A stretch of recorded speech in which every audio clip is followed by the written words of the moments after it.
What's up, y'all? Jerry here, and we are back with another daily live stream. Happy Saturday, everyone. Let's not waste any time. Let's just get right into a draft.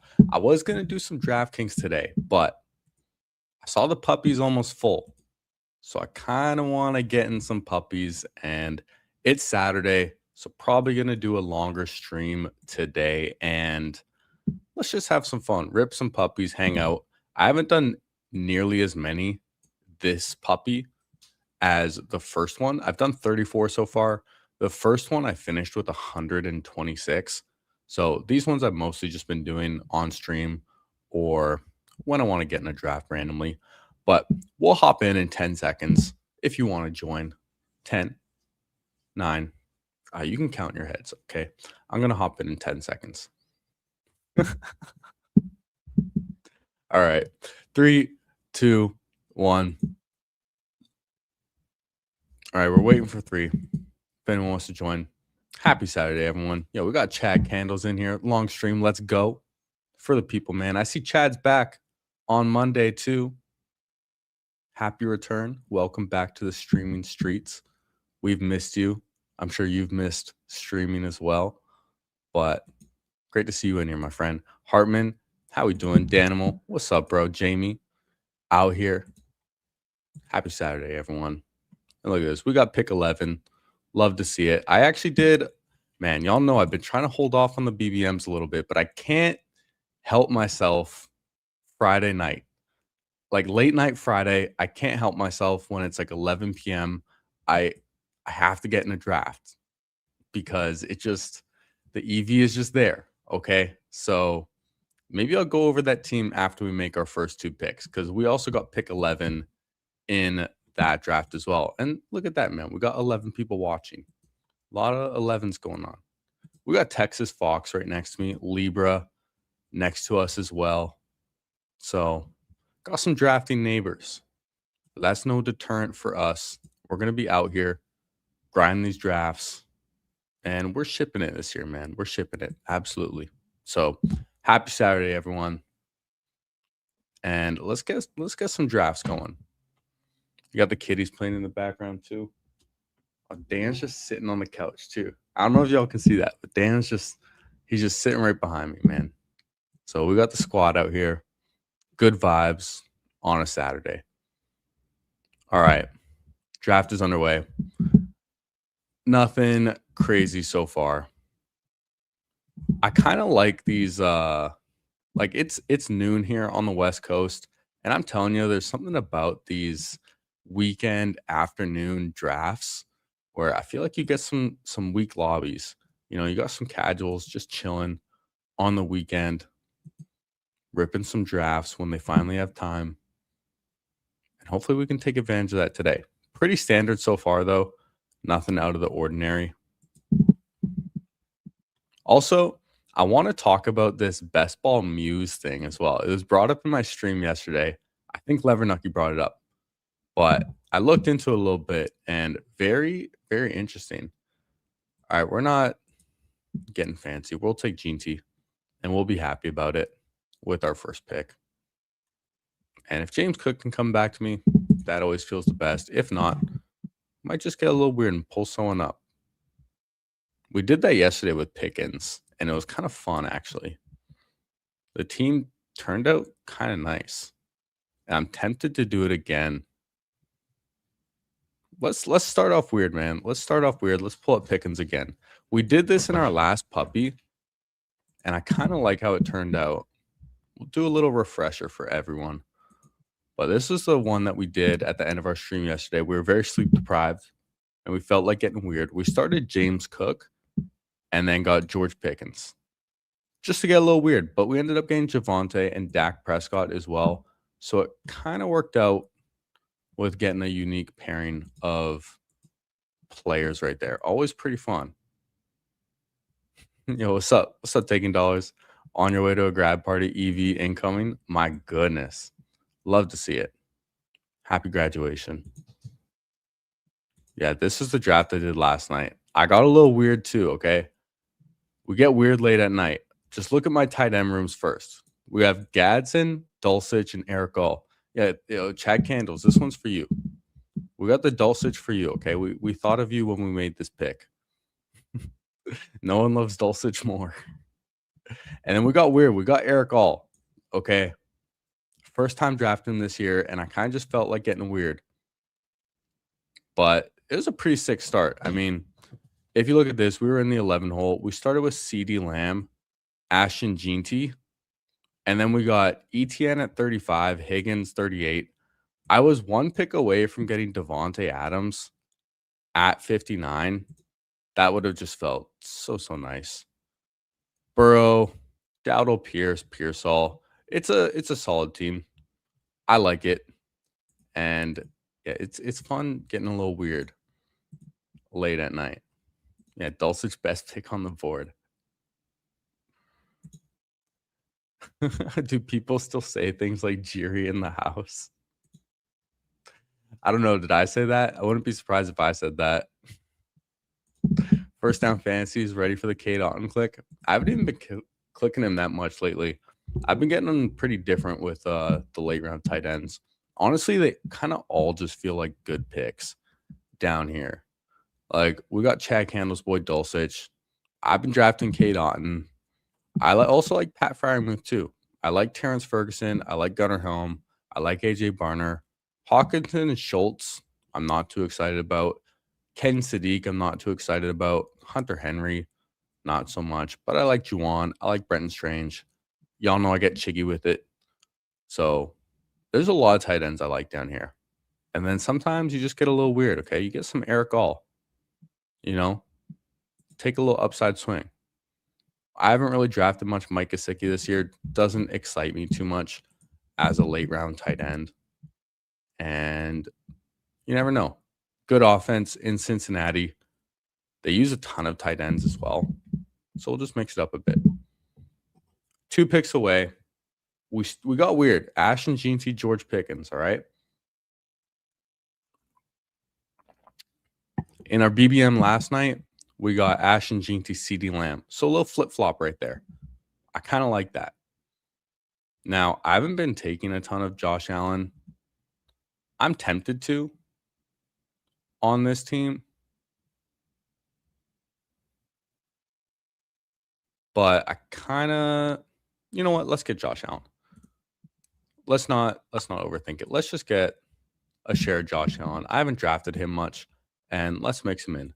Because for some reason, I don't feel like I'm going to get Dak Prescott on this team. I feel like Libra is going to take Dak Prescott. So literally just because of that, I'm going to take Josh Allen. And we get T. Higgins on the way back. I like T. Higgins the most out of these guys.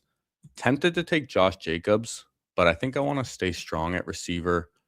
And let's take T.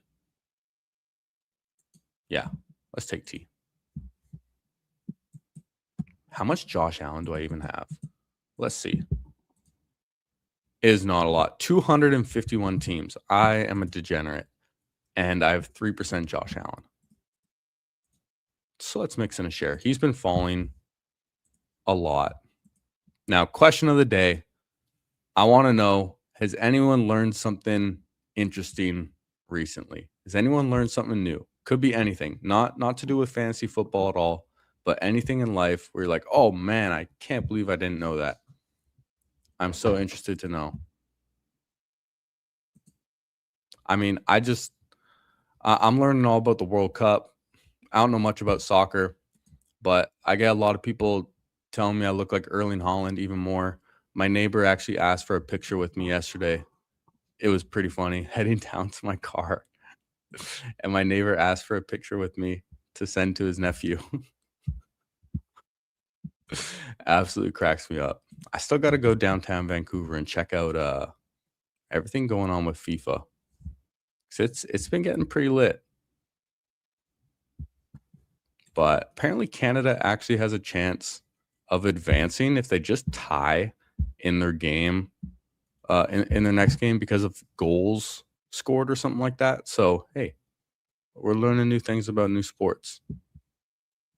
Soccer, not something I pay attention to at all. What's up, Smooth Criminal? How we doing? Thoughts on the Frenchie sprint tournament?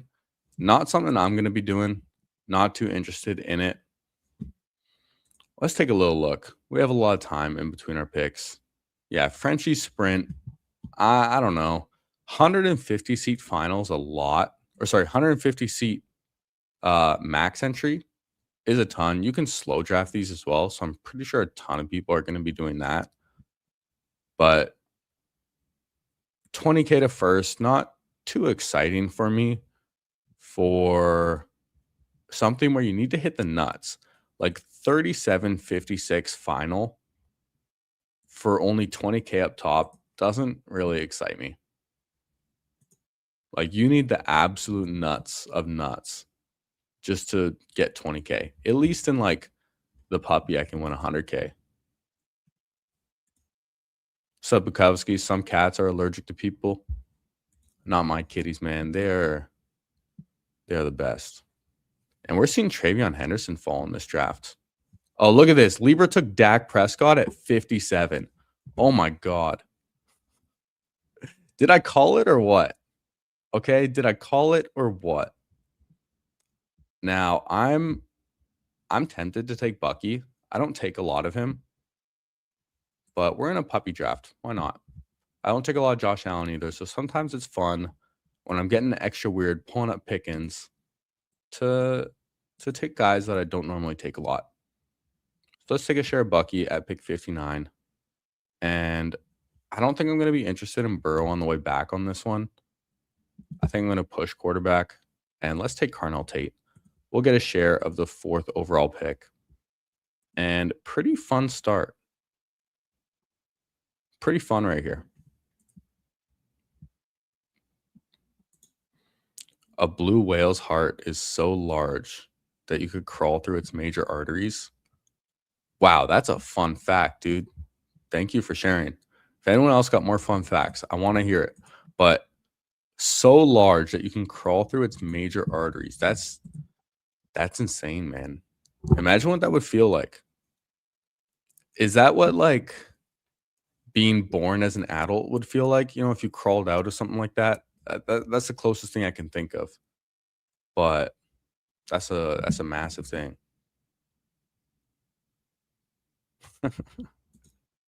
Yo, Libra.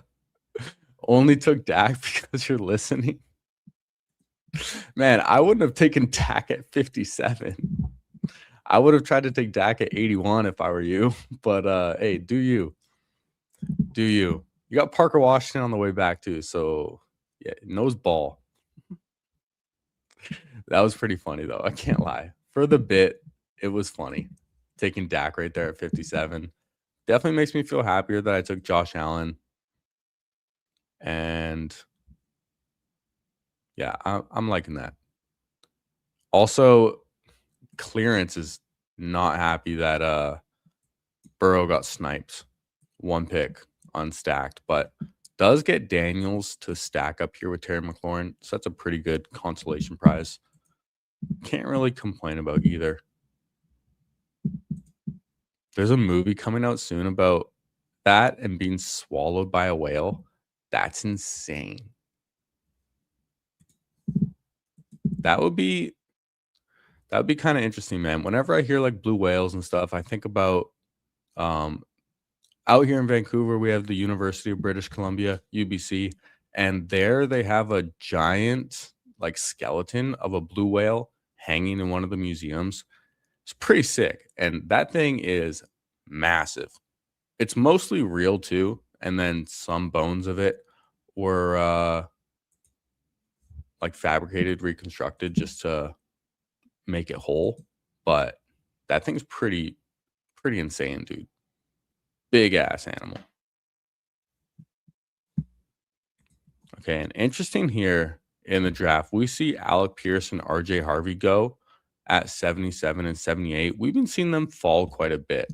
So interesting to see them go here. And Caleb Williams at pick 80 to stack up with Loveland is beautiful. Trevor's off the board. We're on the clock. Jalen Warren's right here. He falls 8 picks. I'm just going to take him. G&T, Bucky, Jalen Warren. Pretty fun running back group. And I probably need another receiver right here. and there's a ton to choose from. Early on, I was taking a lot of Jaden Reed, and I still like Jaden Reed. I've been mixing in some Cortland Sutton. I like Chris Godwin too. It's kind of tough to go wrong with any of these guys, it feels like. All right, Addison goes, who fits this room the best? We have Pickens, T, and Tate. Sutton, Reed. Let's take Sutton on this team. He's just been good. He's been fine. He can get us some touchdowns. T. Higgins gets touchdowns. Pickens gets touchdowns. We'll roll with that. And we have Josh Allen at quarterback, so hopefully we can get a Dalton Kincaid later. Although I probably shouldn't have just said that because I remember people in here are drafting right in front of me. But, dude, a group of bunnies is called a fluffle? Is that true? Okay, I got to be careful because I'm also really gullible, and some people are just going to start feeding me some bullshit and get me to believe it. But if that's true, a group of bunnies being called a fluffle, that's like the cutest thing I've ever heard. Whale Fall, that's the name of the movie, and there's a trailer out. Very interesting. I'm going to have to check that out, man. Jalen Warren been an RB2 cuck his whole career, and that isn't stopping with Rico Alpha Dowdle, baby. Woo! I like the enthusiasm, my friend. I respect it. And I have a lot more Rico Dowdle than I do Jalen Warren. We see them go pretty much back to back right here, 83 and 87. But let's see. Let's look at my Pittsburgh exposure in general. Heads. Yeah, Dowdle's my highest drafted Steeler at 16%. I have 16%. Pittman as well. Fryermuth is up there. DK, Pitts. Oh, Pitts. Rodgers. And then I only have 4.8% Jalen Warren. A lot less, but he's falling. I'll take him there. Not a lot of Jeremy. I know people love Jeremy, but I've been drafting the vets more than him. I could just see like a late season surge from him, though, and definitely want to mix him in a bit more. I know our boy Chad Candle's big on the Jeremy as well. Posted his exposures recently. He's not afraid. Not afraid to swang out there. You, Goofy, and that other nut had you cracking up the other night. That was funny, man. Me, Goofy, and Tex. Yeah, Goofy was not loving how Tex was taking over the stream, and had to come save the stream. All right, so we're always there for our boy Goofy, and that was a fun time, man. That was a fun time. Also, after this draft, of course, I'm going to be doing more drafts. Plan on doing a longer stream today. And before we get into the next one, I'm going to look at this best ball muse that I think it was Levernucky told me about yesterday. But I looked into it a little bit, and it's interesting. And I got some things to flex on some best ball muse. So I'm going to be flexing out here. All right, on the clock. Tight end is where the value's at. Harold Fanning, Kyle Pitts. I kind of like either of them, though. And I don't want another quarterback right here. I want to try and push it even more. So I'm going to take the running back I like the most in Rachaad White and just feel really solid right there.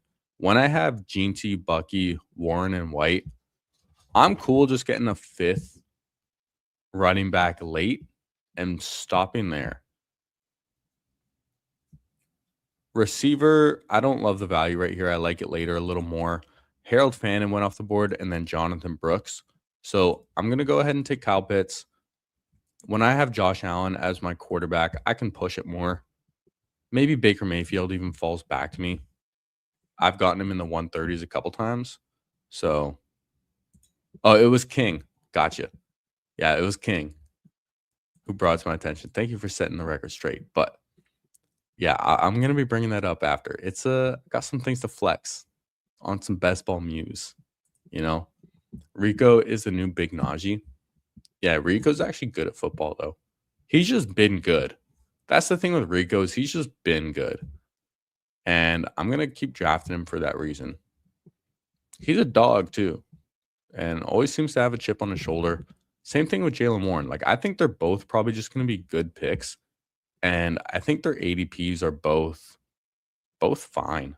Like in the 80s, Jalen Warren, like sometimes you see him get pulled up in the 6th round. That feels a little rich to me. But when you get him in the 80s, that feels good. And same thing with Dowdle. I think they can both just be good picks. And if one of them happens to get injured, then I think the other is going to really benefit. But hopefully, we want everyone healthy all year. Oh, it was you.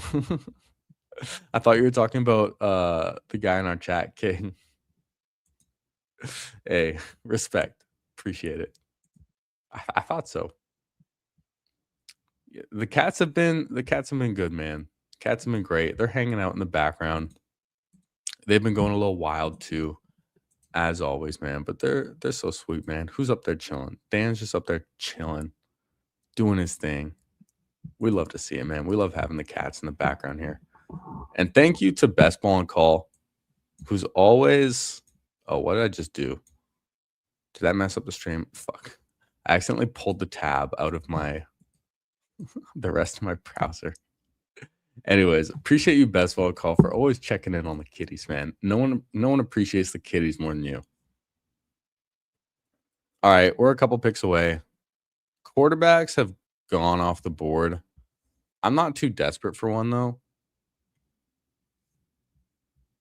Could take Cam Ward. Looking at the quarterbacks here, it's gotten pretty dry, and I don't necessarily trust this guy from not taking Cam Ward. We have Carnell Tate, so I'm just going to play it safe. We'll take Cam Ward right now as our second quarterback, and then I think we have to look at receiver with this pick. Kincaid's off the board, right? Yeah, Kincaid's taken. Even Khalil Shakir's taken. Interesting. I'm not even too desperate to stack Josh Allen. We can get some late stacks later if we want. But probably just looking at the receiver. Oh, fuck, dude.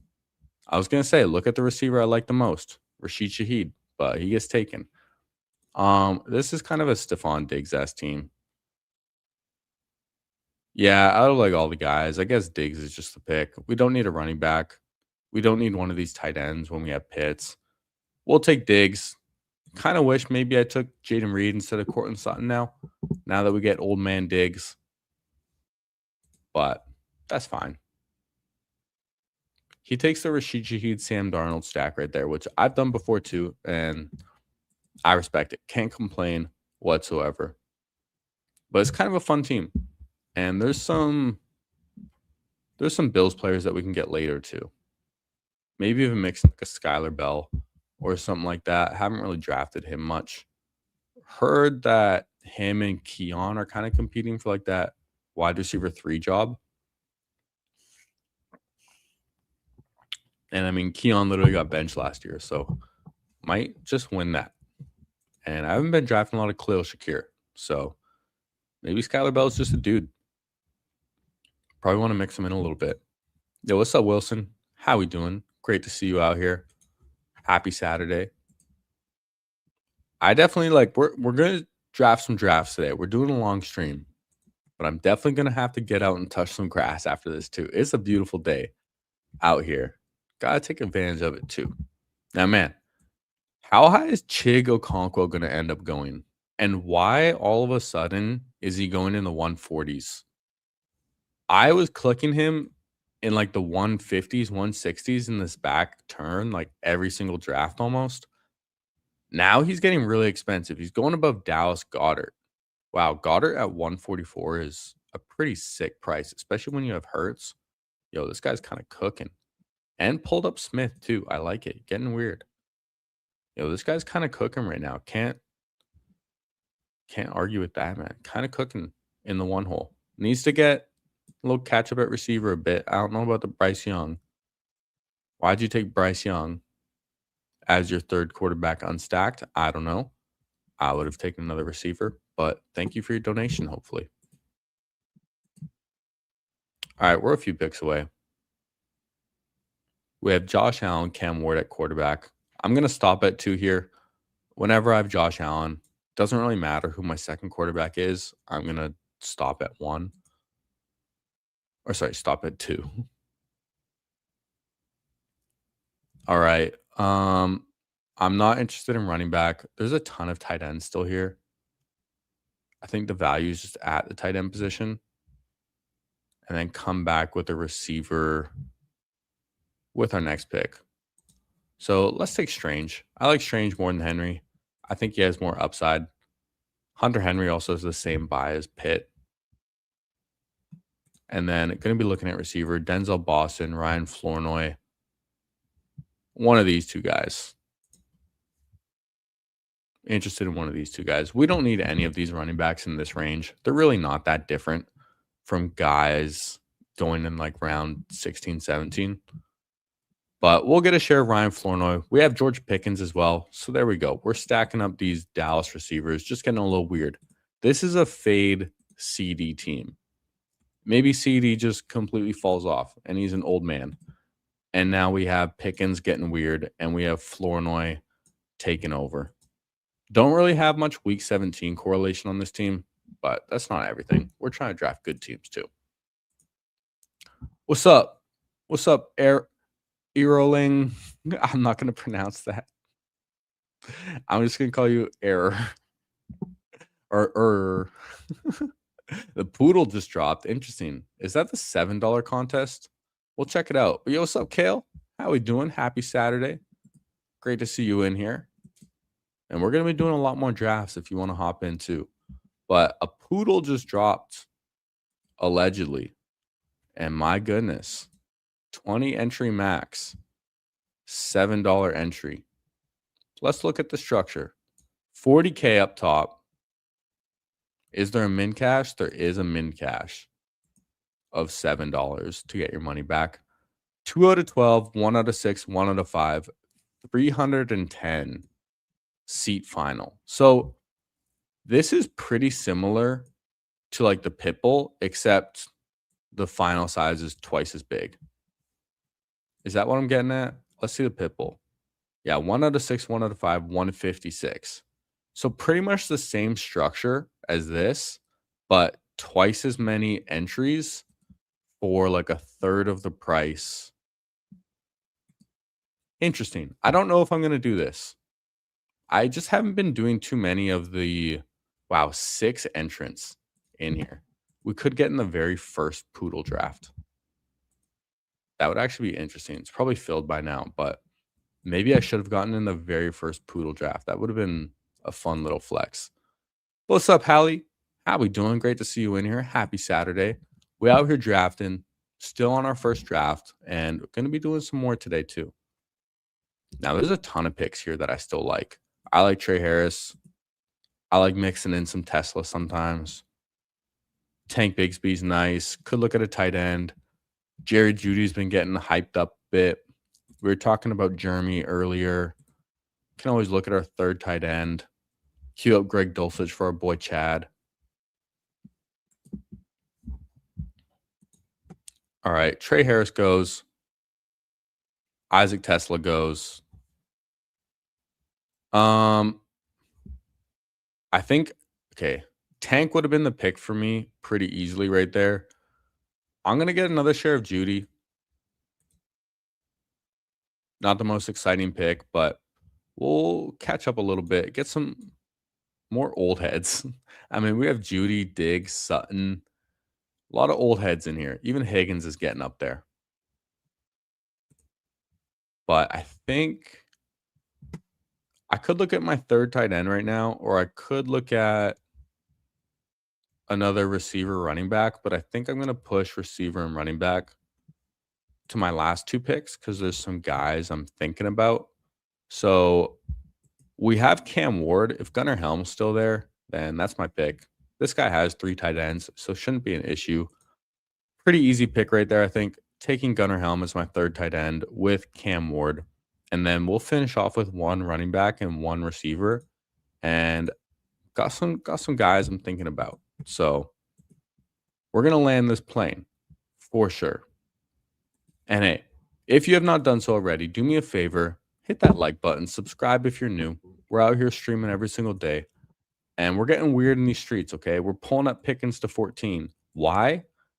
because I did it in a puppy yesterday and I kind of liked it.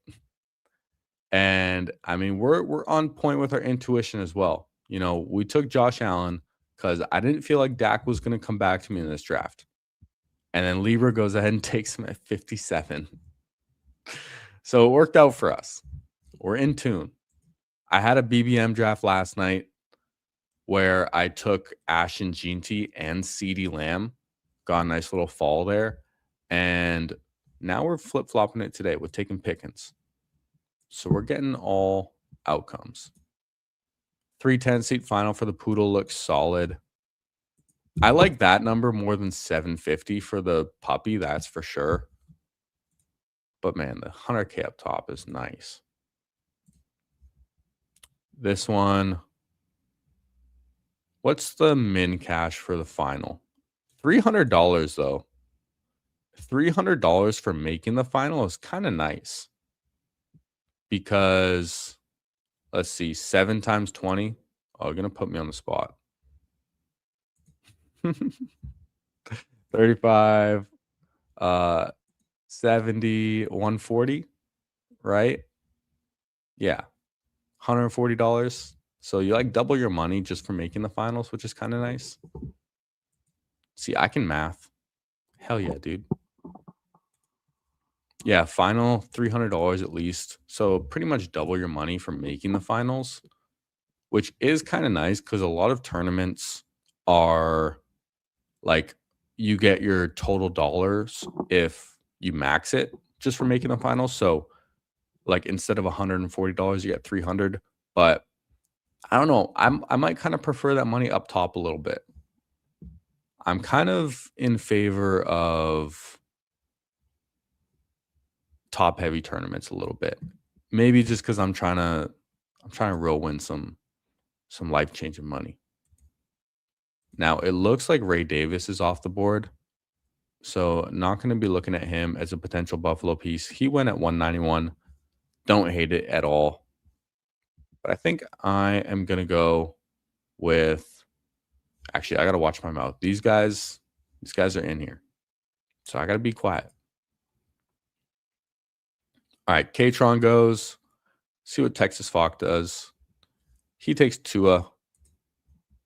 I'm going to get a little weird and pull up Ty Johnson. I think he stacks with Josh Allen, catches passes. So let's take him as my 5th running back. A little dart throw. I think it's fine for a rare drafted player. And then I'm going to take one of these guys, either Skylar Bell or Keon Coleman with this pick. And looking at my receiver room, I think we can afford the rookie a little more than Keon. So let's take Skylar Bell. Gives us our 2nd rookie at the receiver position and mixes in well with some of the vets that we have. We were talking about him earlier too, potentially getting a share. So backstack Josh Allen at the end of the draft with Ty Johnson and Skylar Bell. I think it's a fun way to end it off. Hallie won the strikeout showdown yesterday for the MLB. So you have $300 entries now. And nervous to use them. Really need to hit with one of them. So you have more funds for best ball. Hey, good luck, man. I hope so. Don't overthink it too. Just, go with your first instinct. Go with your gut. And yeah, nice dub. Always feels good. Don't overthink it. All right, let's recap this team.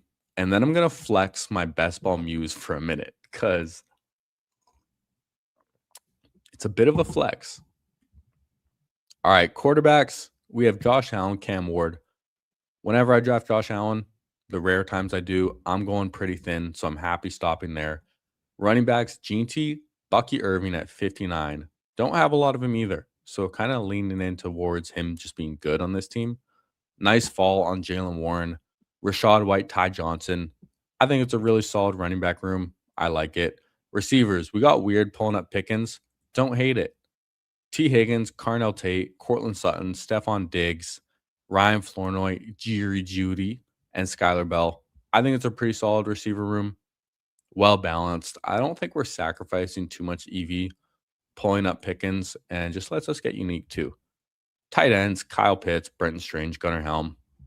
I like that a lot too. So first draft, I think we kind of crushed. I think we cooked. Assuming Bucky's good and assuming Pickens is worth the pull up and doesn't have any off field issues. But I think it's really solid. Now, before we hop in another draft, I want to pull this up. So I think I have to change screens. The tricky thing with this is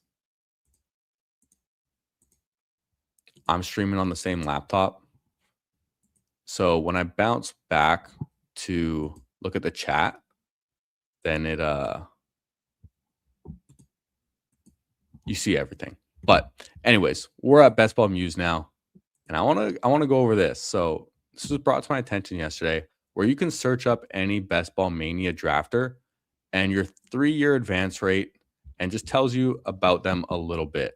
So you see here, there's like a little ranking board as well for people with a minimum of 200 drafts. You have the Wizard up top, 37% advance rates, pretty nasty. But I know he had one like crazy good year. But let's look me up.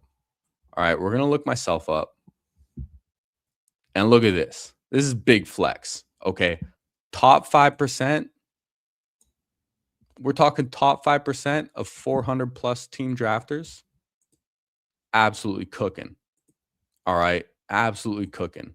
95th percentile. That's what I'm talking about. Best finish, 276. We're not joking when we say we made the finals.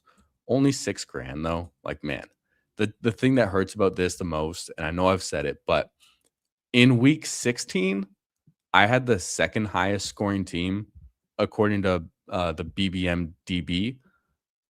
So if that was week 17, man, I would have been a millionaire. But week 16 allowed us to make the finals. We finished middle of the pack.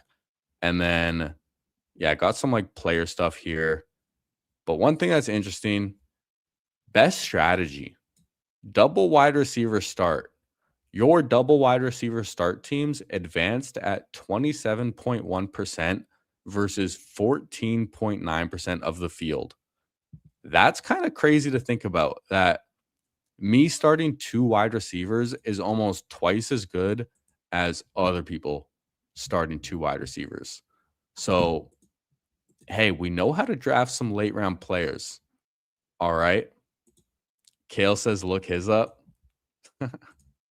What's your name? Is it just Kale Elliott? I don't know if I spelled that right. I didn't spell it right. Let me know what it is. I'll look it up. Where can you find Best Ball Muse? Lost the link. I Googled it, and then it brought me to this guy's Twitter, and then I clicked the link in his Twitter. Look up Davis.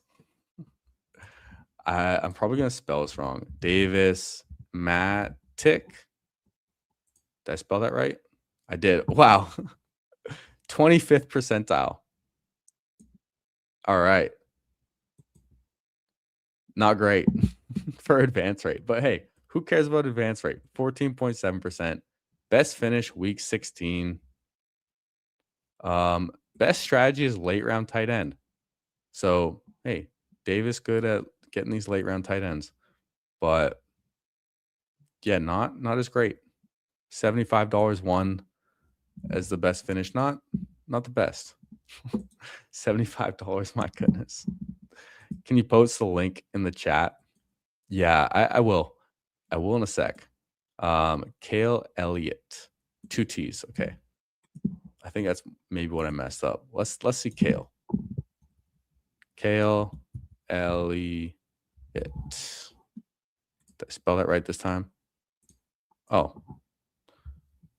Okay. Oops. Fat fingers.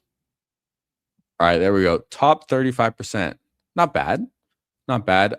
For 200 plus team drafters. So not a maxer, but best finish. Hey, 184. Nice. Last year as well. Respect. That's pretty great. I don't care too much about like looking at these players. Richie James, hilarious. But I'm really curious about this best strategy. That's the thing that interests me the most.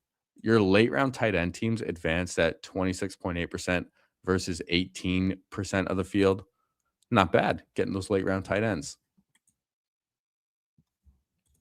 Did someone say marathon? Since apparently I'm a marathon man. Yo, what's up, Emo? How we doing, man? You remember Richie James guilty of that? Yo, let's look up EmoCowboy on the BBM drafter. We'll look up EmoCowboy. All right. I'll reset, dude. That messes me up every time. EmoCowboy. Did I spell it right? All right. 58th percentile. So pretty middle of the pack. 465th finish. That's like almost last place, maybe last place. But hey, you made the final. I respect that. That was last year, right? This was your Toxic Tower team. So, hey, congratulations on making the final too. I don't care about any of these player things whatsoever. Amari Cooper, nice. I'm interested in the best strategy. 0 RB. Wow, dude, this is sick. Okay. Your 0 RB teams advanced at 28.6% versus 12.3 of the field. Only 42 teams, but that's like 2.5 times. 0 RB disciple. 2.5 times better at 0 RB than the field is pretty sick. Last year, last place is so funny. That's hilarious, man. That's hilarious. Yeah, Emo understands structure. That's like mine. Mine was I'll go back to mine real quick. We'll reset this. Yeah, no. Search mine up. Okay, why does it keep doing that? But mine, yo, big flex, top 5%. Come on now. Don't fuck with me. Top 5% of 400 plus team drafters. That's what we're talking about. Big flex. My best strategy, double wide receiver start, 27.1% versus 14.9. Real interesting. Real interesting. BBG has a great best ball strategy. Should we look up BBG? Your weakness is too tight for player pool for those you're trying to be more flexible this year. Yeah, I am too. I'm building like all sorts of builds and all sorts of players. My exposures are much more like diverse this year, I feel like. Where like here you see player concentration, you concentrate exposures on fewer players, more concentrated than 79% of drafters. So yeah, I let it hang. I swang the dang-lang. Y'all know. But this year I'm being a little more diverse. But hey, you see here, I don't fuck around. I was taking, I missed 2023, okay? I missed on JMO 2023. I missed on Chase Brown 2023. But we doubled down and came back 2024 with JMO and Chase Brown, and they smashed for us. So, hey, sometimes you're just a year early. And you got to remind yourself. But what's oh yeah, okay. It keeps saying reset. We have to reset it every time. Let's look at BBG, and then we'll get back to another draft. Oh, dude, BBG, step it up. 19th percentile. You got to step it up, BBG. Yeah, we're never wrong, man. We're just early. And we proved that right. Emo, you got to tell BBG to step this shit up, dude. 19th percentile that's not good, man. You can do better than that. At least you get some credit for the team that made the finals last year. But he's balancing that portfolio. I guess that plays into the allegations that he doesn't have any takes. So that doesn't look good for him. That BBG doesn't have any takes, and he gets the balanced right around the median and the low advance rate. This is not a good look for you, BBG. But hey, best strategy, extreme 0 RB.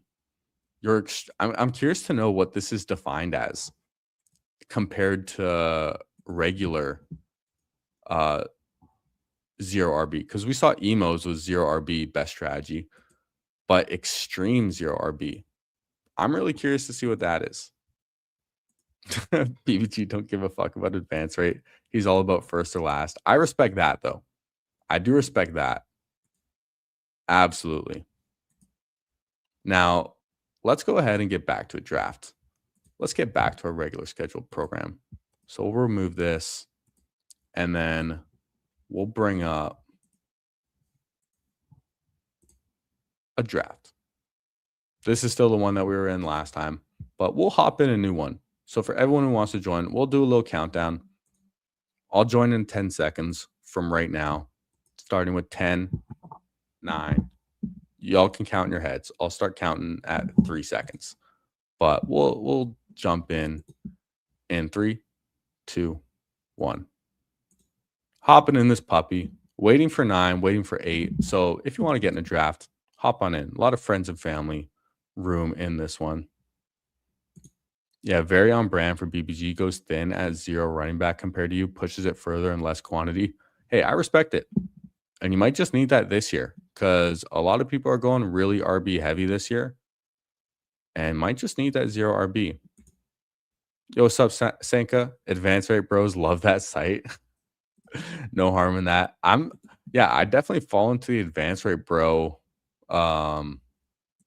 lane with that, which is funny because I really don't care too much about advance rate, but I seem to advance some teams. So I got some good player takes, but I'm with it.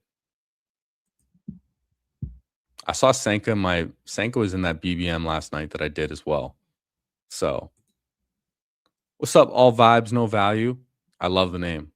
Extreme 0 RB is defined as no running backs after 7 rounds. Interesting. So is that like first running back is in the 8th round? That's interesting. Good to know. I think I have like 1 or 2 teams. I have a couple teams like that this year. Not too many though, where I wait till like the 8th round for my first running back. We see Gibbs go at 1. It's Bijan or Chase for me. I am actually thinking about this. And maybe because I want to trigger some people, I don't know, but I feel like going Chase today. So I'm going to take Chase. And we got Call Me Misha, Texas Fox, drafting right next to us again. And maybe he's pretty happy that we just gave him Bijan. But he wanted Flournoy in the last draft. We took him from him. So hopefully he didn't want Chase in this one because I just don't have a lot of Jamar Chase. And I don't want to be underweight on him because he can just be the dude you need. Yo, what's up, Batweet? How we doing? In at pick 8. Yeah, let me know if you're in this draft. I haven't even looked at all the names yet. But welcome. First RB in the 8th or later. Damn. Yeah, I have 1 team like that, at least in BBM. What did I label it? It's this one. No, it's not. I've done a couple like this. Is it this one? Yeah, it's this one. Where my first running back is Rico Dowdle at pick 91. And we went with a 2-6 or 2-8-6-2, Drake May, Baker Mayfield. But look at the ADP values. We got Drake May way past. We got Baker way past. So we're getting good values out here. And then look at this running back room. Rico, Gainwell, Pacheco, Sampson, Bigsby, Big Mike, Kalen Black, and James Conner. Absolutely gross. But then receivers were cooking. JSN, AJ Brown, Igbuka, JMO at 54, Carnell Tate at 67, and then Pearsall at 115. Trey McBride, Dalton Kincaid as well. So we're cooking everywhere except running back. And hopefully we can just get lucky. But I actually kind of like how that team turned out, to be honest. In a BBM too. And there you go. He prefers Bijan over Chase. So we wanted to get a little different with ours. Yeah, I saw that they opened a new contest. They opened the Poodle. But I don't know. I kind of just want to keep drafting some puppies. You can say BBG is as picky with his running backs as he is with his ladies, allegedly. Hey, if you get it right, though, then it works out. My goodness. So much BBG shade. Yeah, I miss BBG, man. I gotta do another stream with him again sometime. He was the second person I did a stream with. Yeah, that is a fun one, man. Fun BBM. I like getting weird in the BBM streets. Like, I drafted my first share of Eric All last night. I've been wanting to slow down on the BBMs. I've done 73, but I can't help myself Friday late at night. I can't help myself. All right, we're going double wide receiver. We're taking Nico. This is what we learned. We're twice as good at starting double wide receiver as the field. So hopefully we're proving that right today with Jamar Chase, Nico Collins. And these two guys can just absolutely smash this year. So I'm gonna be fine with it. Now, do we go weird? Do we go triple wide receiver? Yeah. We're gonna take our share of Rashee Rice. I don't draft a lot of Rashee Rice. I feel like he's just gonna get more expensive. And in the puppy too, he was getting drafted more so in the back half. So I really don't think there's gonna be as many teams with Rice paired up with Chase in this specific tournament. So let's mix it in. We'll just start pissing today in this draft, okay? See if we can land the plane. Maybe we'll do a BBG strategy in honor of him. So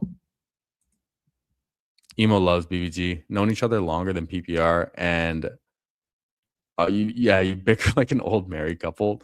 But that's a good thing, man. That's how you know you love each other and you're like actually good friends. If you can straight up just talk shit to someone's face and like have friendly arguments, but you know there's no actual like malice or hate involved. Those are the relationships you need, man. So the chemistry definitely shows. And that's why the Toxic Tower is so impressive. But you never know, man. I'm hoping to find some of that crew as well. It's a little tough for me because my schedule is always changing right now. And, you know, we stream at all different times. So doing something regular is a little tough. But, you know, there's some people coming up in the streaming streets with me too that, you know, as you do more together and collab more together, you just build that chemistry and the streams just get better and better. So that's really fun, man. And definitely motivating for continuing to do this on a daily basis and in the future years as well. So love this community, man. It's a lot of fun.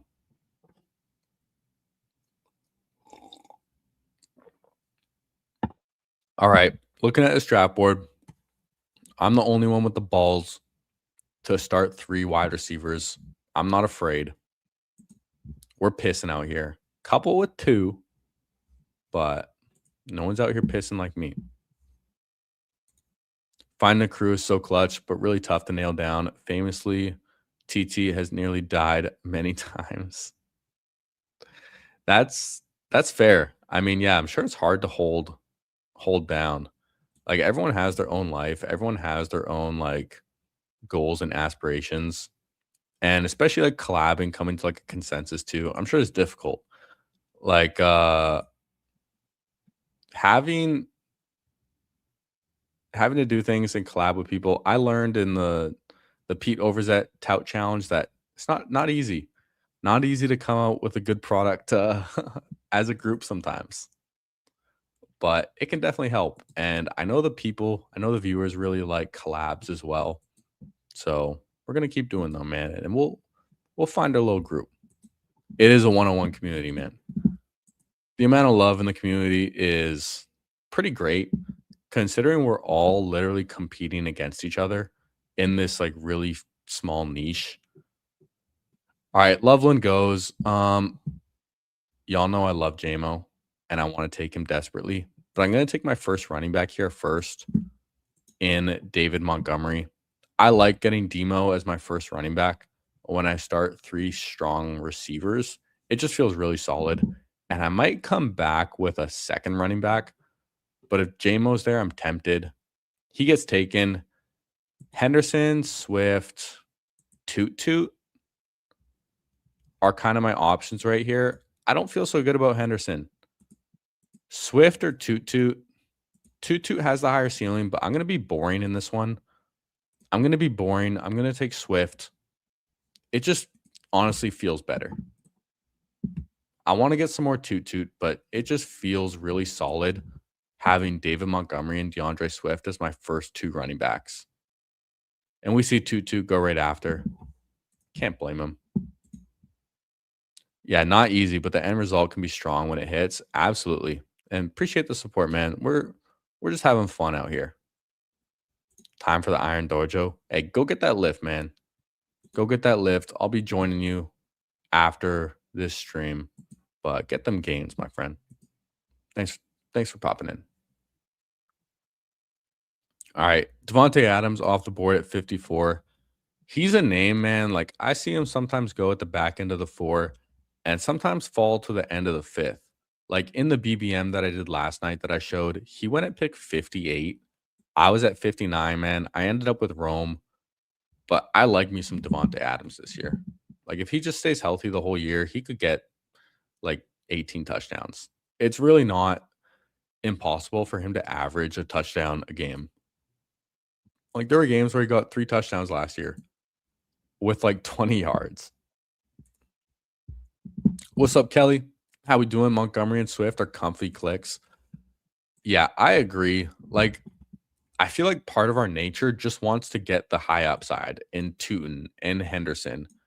Even Bucky has like higher upside, right? Judkins too. But sometimes the safer, like comfy clicks are just what you need. So we're going to be a little boring in this one and just take Montgomery and Swift.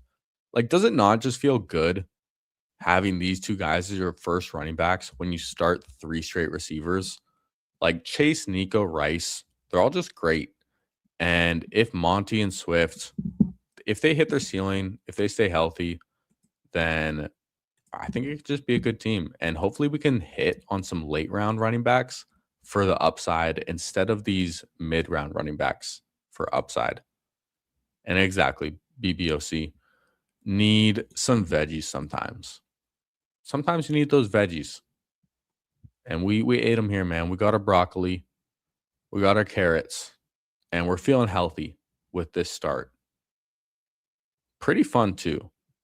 Pretty fun start. I'm still, like, not completely sold on Rice. I'm really not. I still feel a little iffy about him and the Chiefs' passing offense as a whole. But for portfolio purposes, I want to mix him in a little bit.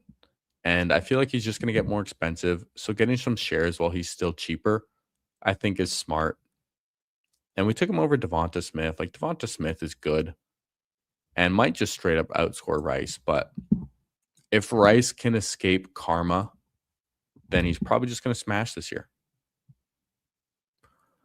All right, we're 2 picks away. Mekhi Lemon goes. I think it's pretty obvious who I want, and I'm really hoping I don't get sniped on him. I never get it, man. I never get Joe Burrow with Jamar Chase. It never happens for me post-draft. Don't do it to me. Oh, you had to do it to me. That one hurt. Oh, that one hurt. This is the minus EV about streaming drafts. But I'm still looking at a quarterback here just because I think they're the best values. So I'm going to take Caleb. We do have Swift. We'll just roll with that. But the Joe Burrow one, that hurts. You could have taken Hurts. But instead you had to hurt me. My soul hurts. Yeah, similar to your BBM draft last night. Yo, Senka, did you even notice we were in the same BBM? Did you even notice we were in the same BBM last night? I did. All right, do I want another running back or do I want a receiver is the question. I think I can get some receivers later. Let's also eat some more vegetables and get Tony Pollard. Tony Pollard, another eat your vegetables ass click. We took Jalen Warren in our last draft, so let's take Pollard in this one. Yo, what's up, Christopher? Still jamming C-Rod? No, I'm not. I don't like the foot news, and I've been trying to get a little more toot-toot. I almost took toot-toot in this draft, but I decided to go with Swift instead, just to eat my veggies. but I really haven't been taking a lot of C-Rod unless he falls to like the mid 140s. I'll take him there, but definitely cooling it on him and mixing a little more toot to balance the exposure. Yeah, I saw the Poodle did release. It's an interesting structure. I don't know. I don't know if I'll be doing it. I haven't been doing all the side contests this year. They've been releasing so many, and the structure is not too bad. 20 entry max. I feel like the Poodle was a smaller entry max before, but 40K up top. The $300 min cash for making the finals is pretty nice. And then 2 out of 12, 1 out of 6, 1 out of 5 is not too bad. So pretty solid tournament overall, but I'm not sure if I'm going to do it. I'm kind of just preferring to do more of these puppies right now, honestly. Oh, no, dude. Oh, man. We got the accidental auto draft. I honestly, I don't blame you, man. It happens sometimes. Happens to me when you're doing it on your phone and you're in another app. I can't blame you, man. It looked like an auto draft too, but it still hurt a little bit. Yeah, Stanka saw we were in the same draft. I got Burrow. You were hoping I would pass. Yeah. I was the annoying T. Higgins, Joe Burrow drafter last night. But man, that team almost if I got Devontae Adams instead of Rome Odunze, that team would have felt so nice. But who knows? Rome still might outscore Devontae Adams. It can happen. Wouldn't completely shock me. So looking at this team that we have right now, Mahomes goes as well. So we're not looking at Mahomes with Rice, but I'm probably trying to push quarterback a bit. I don't want to fall too far behind at receiver, even though our first three are super strong. I want to maintain a strong receiving core. And I'm probably looking to continue to push tight end right here. Laporta is tempting, but I'm more willing to try and push.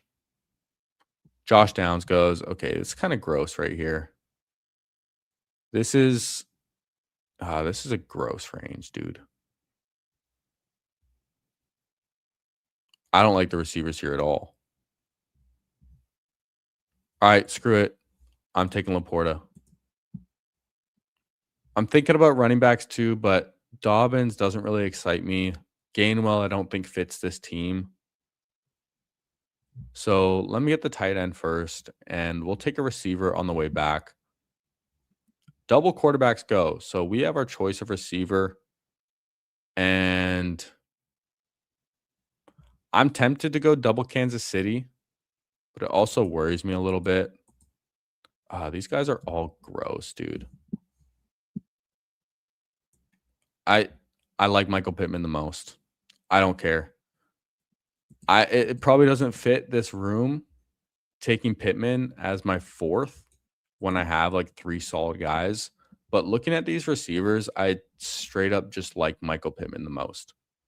I like him more than Michael Wilson. I don't like the Cardinals offense. Worthy, if I could take Worthy and Mahomes, if I got Mahomes with my last pick, I'd probably take Worthy and double down on Kansas City. But just like straight up receivers, I like Pittman the most. I think he's going to mesh well with Aaron Rodgers. And don't like Wilson. I don't, man. It scares me. Like just the offense as a whole. Talent-wise, the thing with Wilson is he was so good last year. Like he looked so good the back half of the year, but at the same time, Marvin Harrison was hurt and they had no run game whatsoever. They were not running the ball at all. And Jacoby Brissett was throwing the ball 50 times a game sometimes, which I think comes down a lot this year. They drafted Jeremiah Love, pick 3. They brought in Tyler Algier. James Conner's coming back. I feel like they could run the ball 30 times a game pretty easily and throw the ball like 25 times a game, and it would not surprise me. Although if they're going to be a negative game script, they're probably going to pass more. But, I mean, just look at where we're drafting all the Cardinals with what their offense is expected to be. Like, Jeremiah Love, 2nd-round pick. Trey McBride, 3rd-round pick. And then you have Marvin Harrison, who went at 62 in this draft, and then Michael Wilson at 103. That's a lot of investment in Arizona players for an offense that's just expected to be really bad. So it just doesn't make me feel warm and fuzzy. Whereas Pittman, I kind of just like him this year. The vibes feel good.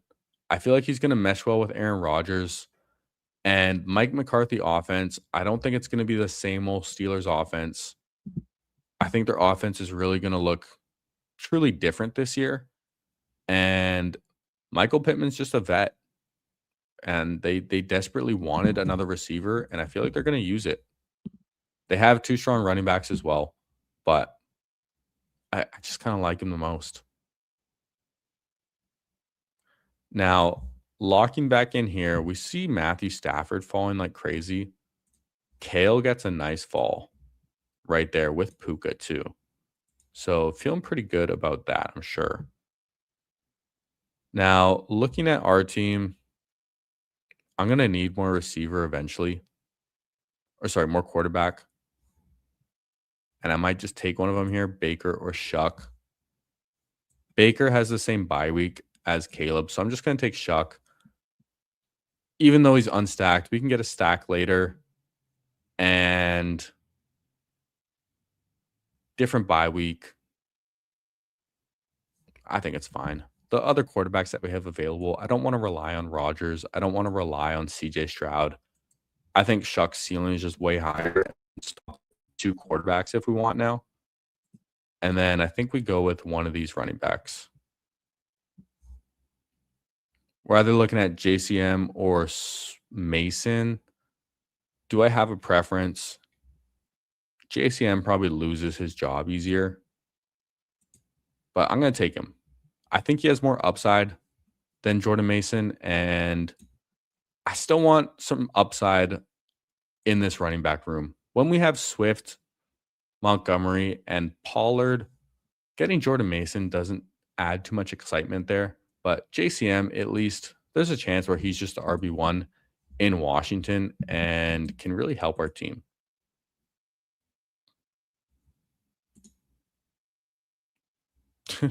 What? Anyways, we're crushing this draft. I like it. It's a fun one. I like my running back room. I like my receivers. Very balanced with Laporta here too and our 2 quarterbacks. So hopefully we can land this plane. Now, I'm curious. Have you guys been doing all these side contests? Because Underdog has been releasing a ton. Have you guys been doing the Frenchie Sprint, the Poodle, like the Frenchies every Friday? Have you guys been doing those? Or kind of been sticking to more of these main tournaments like the Puppy, BBM, like myself? I haven't done any weekly winners. I don't really plan on it. I haven't done a big dog. I'm a little tempted to, but a little scared at the same time. I did a big dog last year, man, and I got 3rd place by 20 points. That one just kind of hurt a little bit. But sup, Putt Daddy? Mason will eventually be number 1 once Jones gets injured again. Yeah, that's the thing is Aaron Jones, he's another year older, has kind of always been getting these soft tissue injuries, getting banged up. But JCM, I think, just has the highest ceiling. Jordan Mason hasn't necessarily been the healthiest running back either. I do mix him in, though. I'm probably right around 8% on Jordan Mason and Aaron Jones, maybe a little higher because I drafted a lot of running backs in that range. But wow, look at the quarterbacks falling in this draft. My goodness. I don't think I'm interested in a 3rd quarterback, though.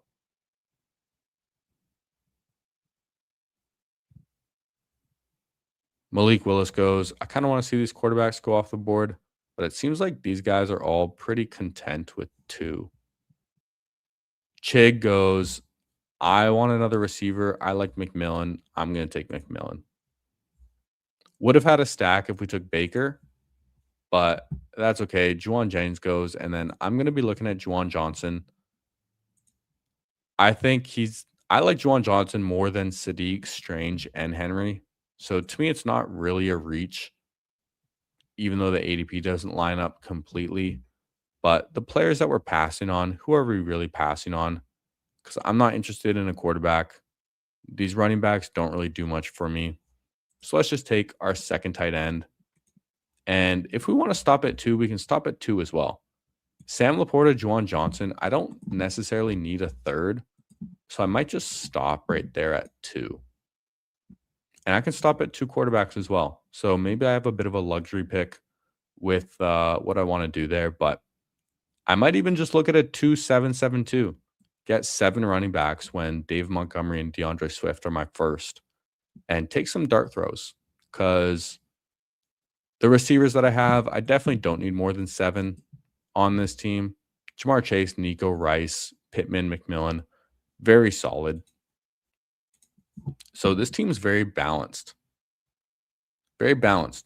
I never build like similar teams each draft, man. I'm always mixing it up, which is kind of fun. Sometimes we go extreme. Sometimes we go balanced. It's fun to mix it up.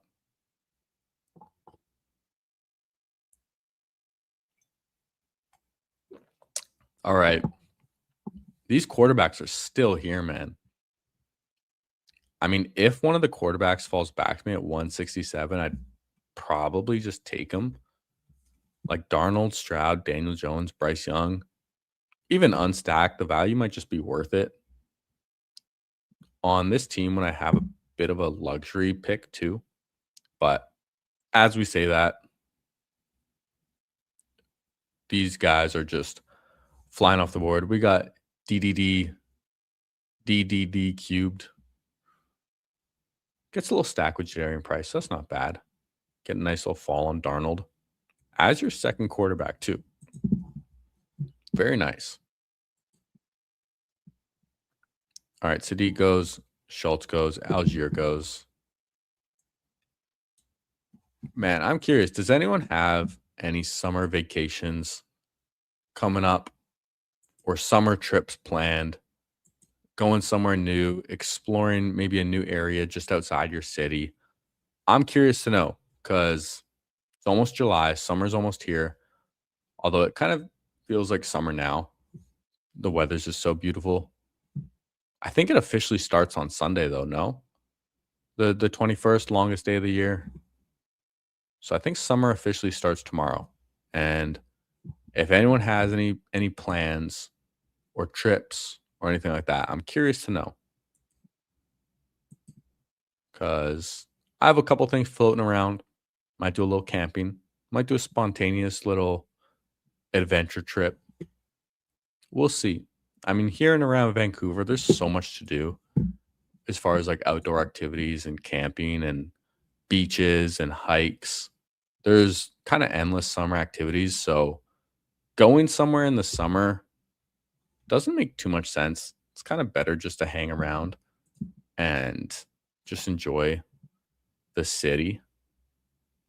Okay, we are back up on the clock. Bryce Young is here, which I was saying I might just take, but I'm going to take Bigsby first because I still want upside at running back. And Bigsby gives me that. We don't need the third quarterback either. And if I really want one, I could take Aaron Rodgers with Michael Pittman.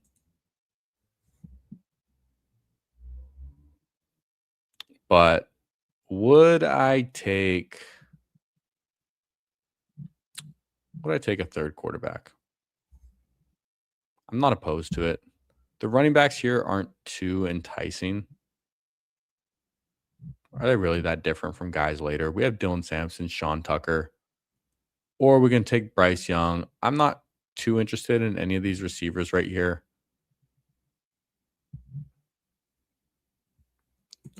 Let's take Sampson. Sampson's a guy who can probably just give us some points. And I have to remember that my running back room sucks.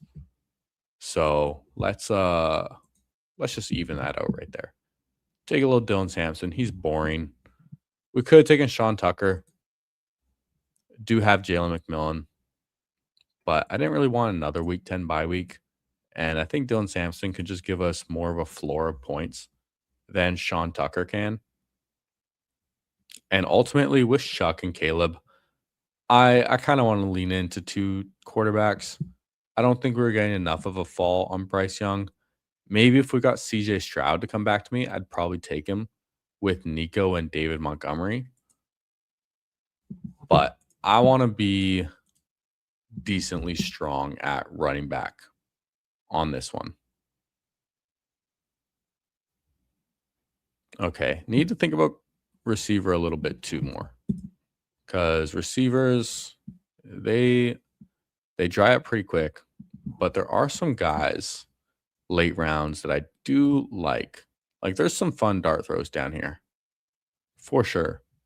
And there's going to be a couple of these guys that are going to shoot up like 4 or 5 rounds at some point this summer. Don't know who it's going to be. Could be from injury, could be from coach speak. But it happens every year. Some guys are just going to shoot up in ADP when people realize they've been going undrafted this whole time. And now they finally want to get their exposures and catch up. And everyone's trying to get it at a cheaper cost. And man, Bryce Young still on the board. No one likes some Bryce Young. Can't necessarily blame him. He's not the most exciting quarterback. So can't blame him entirely right there. But he goes as a 4th quarterback. Wow. Very interesting. Does get a stack with Tet. But hey, do you? 4 QBs.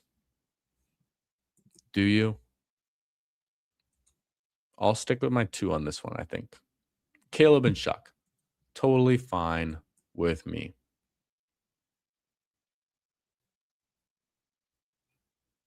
All right. Bunch of nice players still on the board. A lot of nice receivers too, and tight ends if I want to go with a 3rd tight end, which I'm kind of interested in. I could stop at 6 running backs if I want to, or I could take a 7th. We'll see what the value looks like.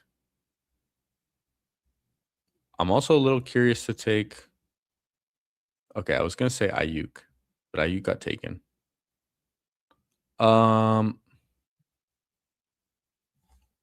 Looking at running back, let's do this. Let's get Katron and let's just double up on Washington running backs. We have JCM. Let's take Katron as well. And maybe in this universe, Rachaad White isn't the dude. So let's take a chance on that. Maybe Rachaad White isn't him, and JCM and Katron are the guys you need, or at least one of them is. And we're going to take receivers with our last 2 picks for sure. Right here. Might be a little thin at receiver, but really leaning into our top 3 guys. Malik Washington's a pretty boring pick, but kind of fits this team. So I think I'm actually just going to take him. As our 6th, I think it feels the best. Pretty boring, but let's just do it. And now with how thin our receiver room looks after our top 3, getting Michael Pittman as our 4th actually feels pretty good. So I'm happy with that. And then we'll take one more receiver to end this off.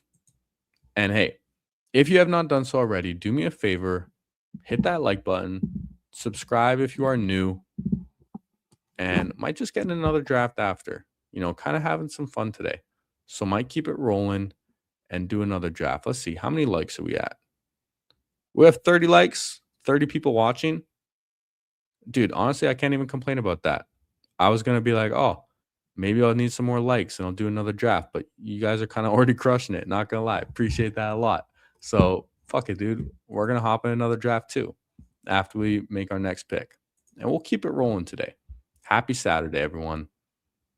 What a beautiful day. Okay, let's lock back in. We are 12 picks away. I can't give away who I'm looking at receiver here because there's some snipers in this lobby, as we've clearly found out. There's some snipers in here, so we got to keep it under wraps. But there's a couple guys I'm thinking about. All right, let's take a look. Quarterbacks, we have Caleb Williams and Tyler Shuck. Running backs, we got 7.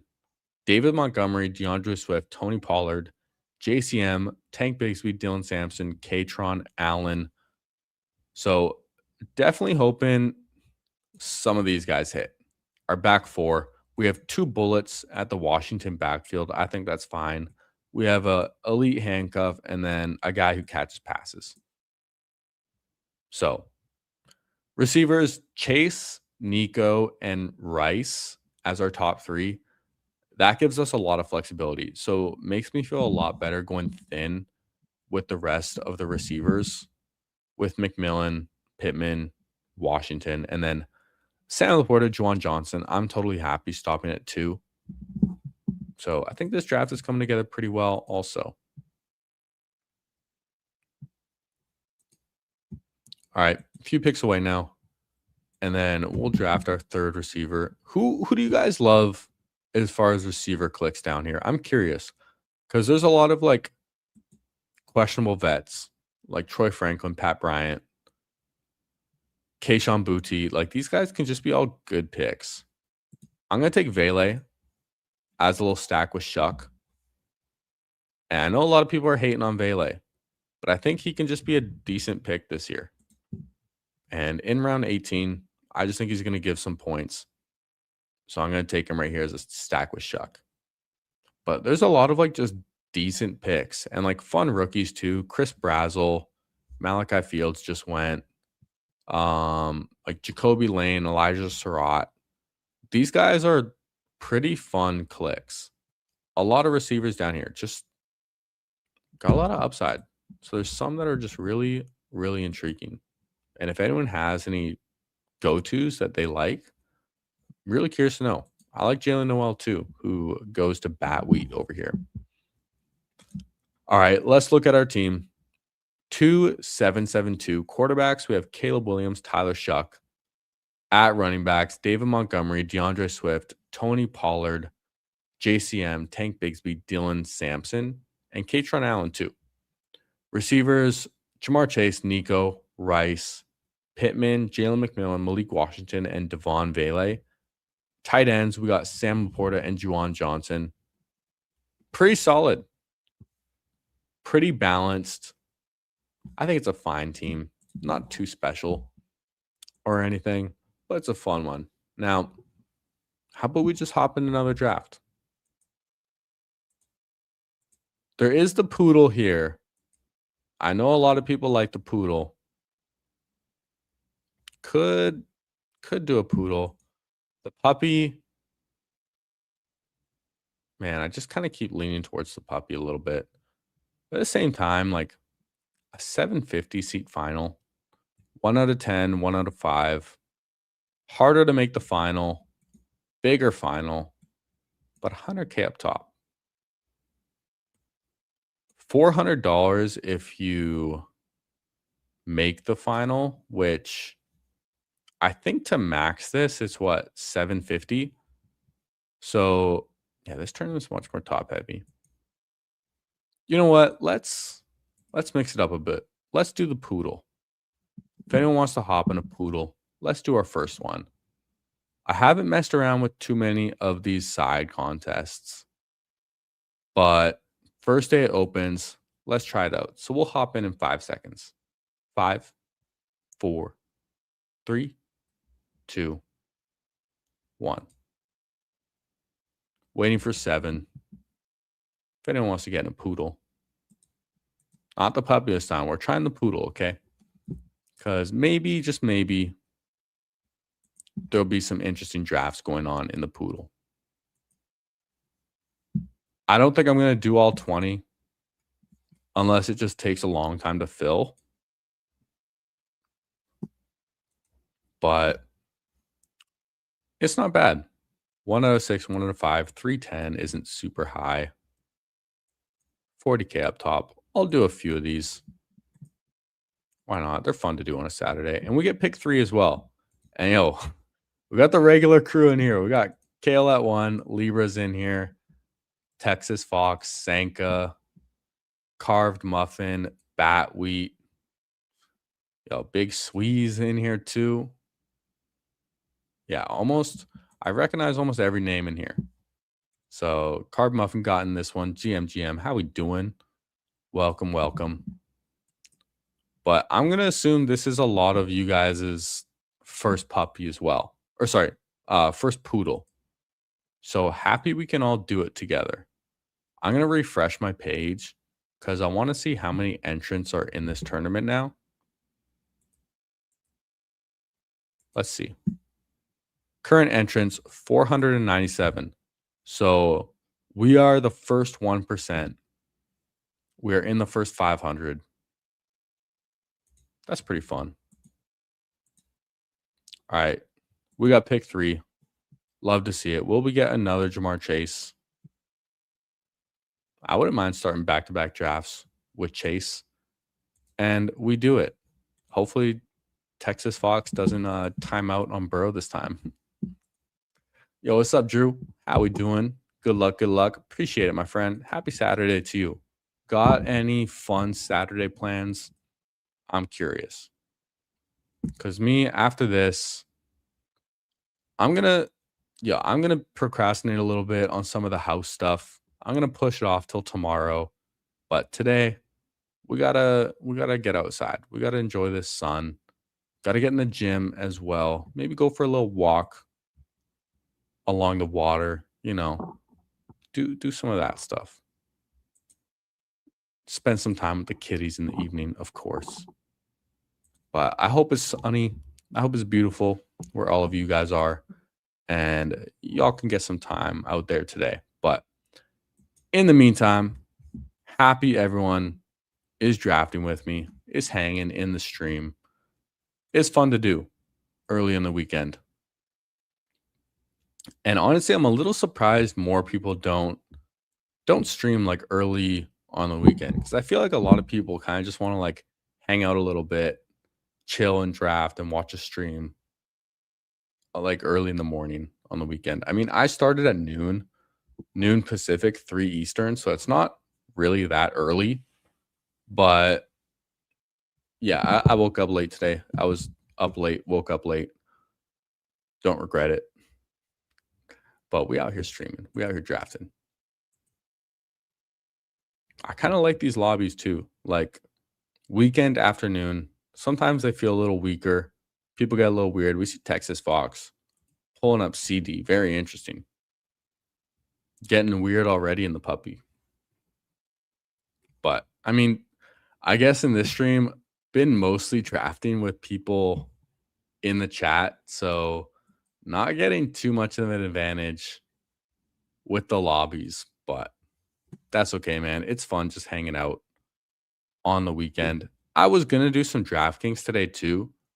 Initially, like I made a thumbnail and title for DraftKings, but I noticed the puppy was almost full, so I wanted to come and hop in a few of those. And whenever the puppy fills, they don't normally put out another one right away. It's usually a week or two later. So when that fills and there's a bit of a lull, I might mix in a bit more DraftKings then, because I still want to get some more shares in that Millie tournament. It just 3 mil up top is nice, man. Outside time here in Phoenix is long gone. Damn. Yeah, I guess that's the thing when you live in the desert, man. Like it comes to a point where being outside is a liability, which kind of sucks. It gets too hot where you can't even enjoy the weather. All right, we see Kale pull up Rashee Rice in this one as well. I got Jamar Chase, Brock Bowers with my start, which just feels nice. And then we're going to get Jeremiah Love on the way back. So really solid start right here. 1 receiver, 1 tight end, 1 running back. Jeremiah Love doesn't really make me feel too warm and fuzzy, but in the 3rd round, I'm willing to take the 3rd overall pick in the draft. We see Javonte get pulled up too. Wow. Texas Fox doesn't want to hear it. Going full Dallas. CD Pickens, Javonte. I guess Dallas is the move this year, or at least in this draft. So, hey, he's doing his thing. I respect it.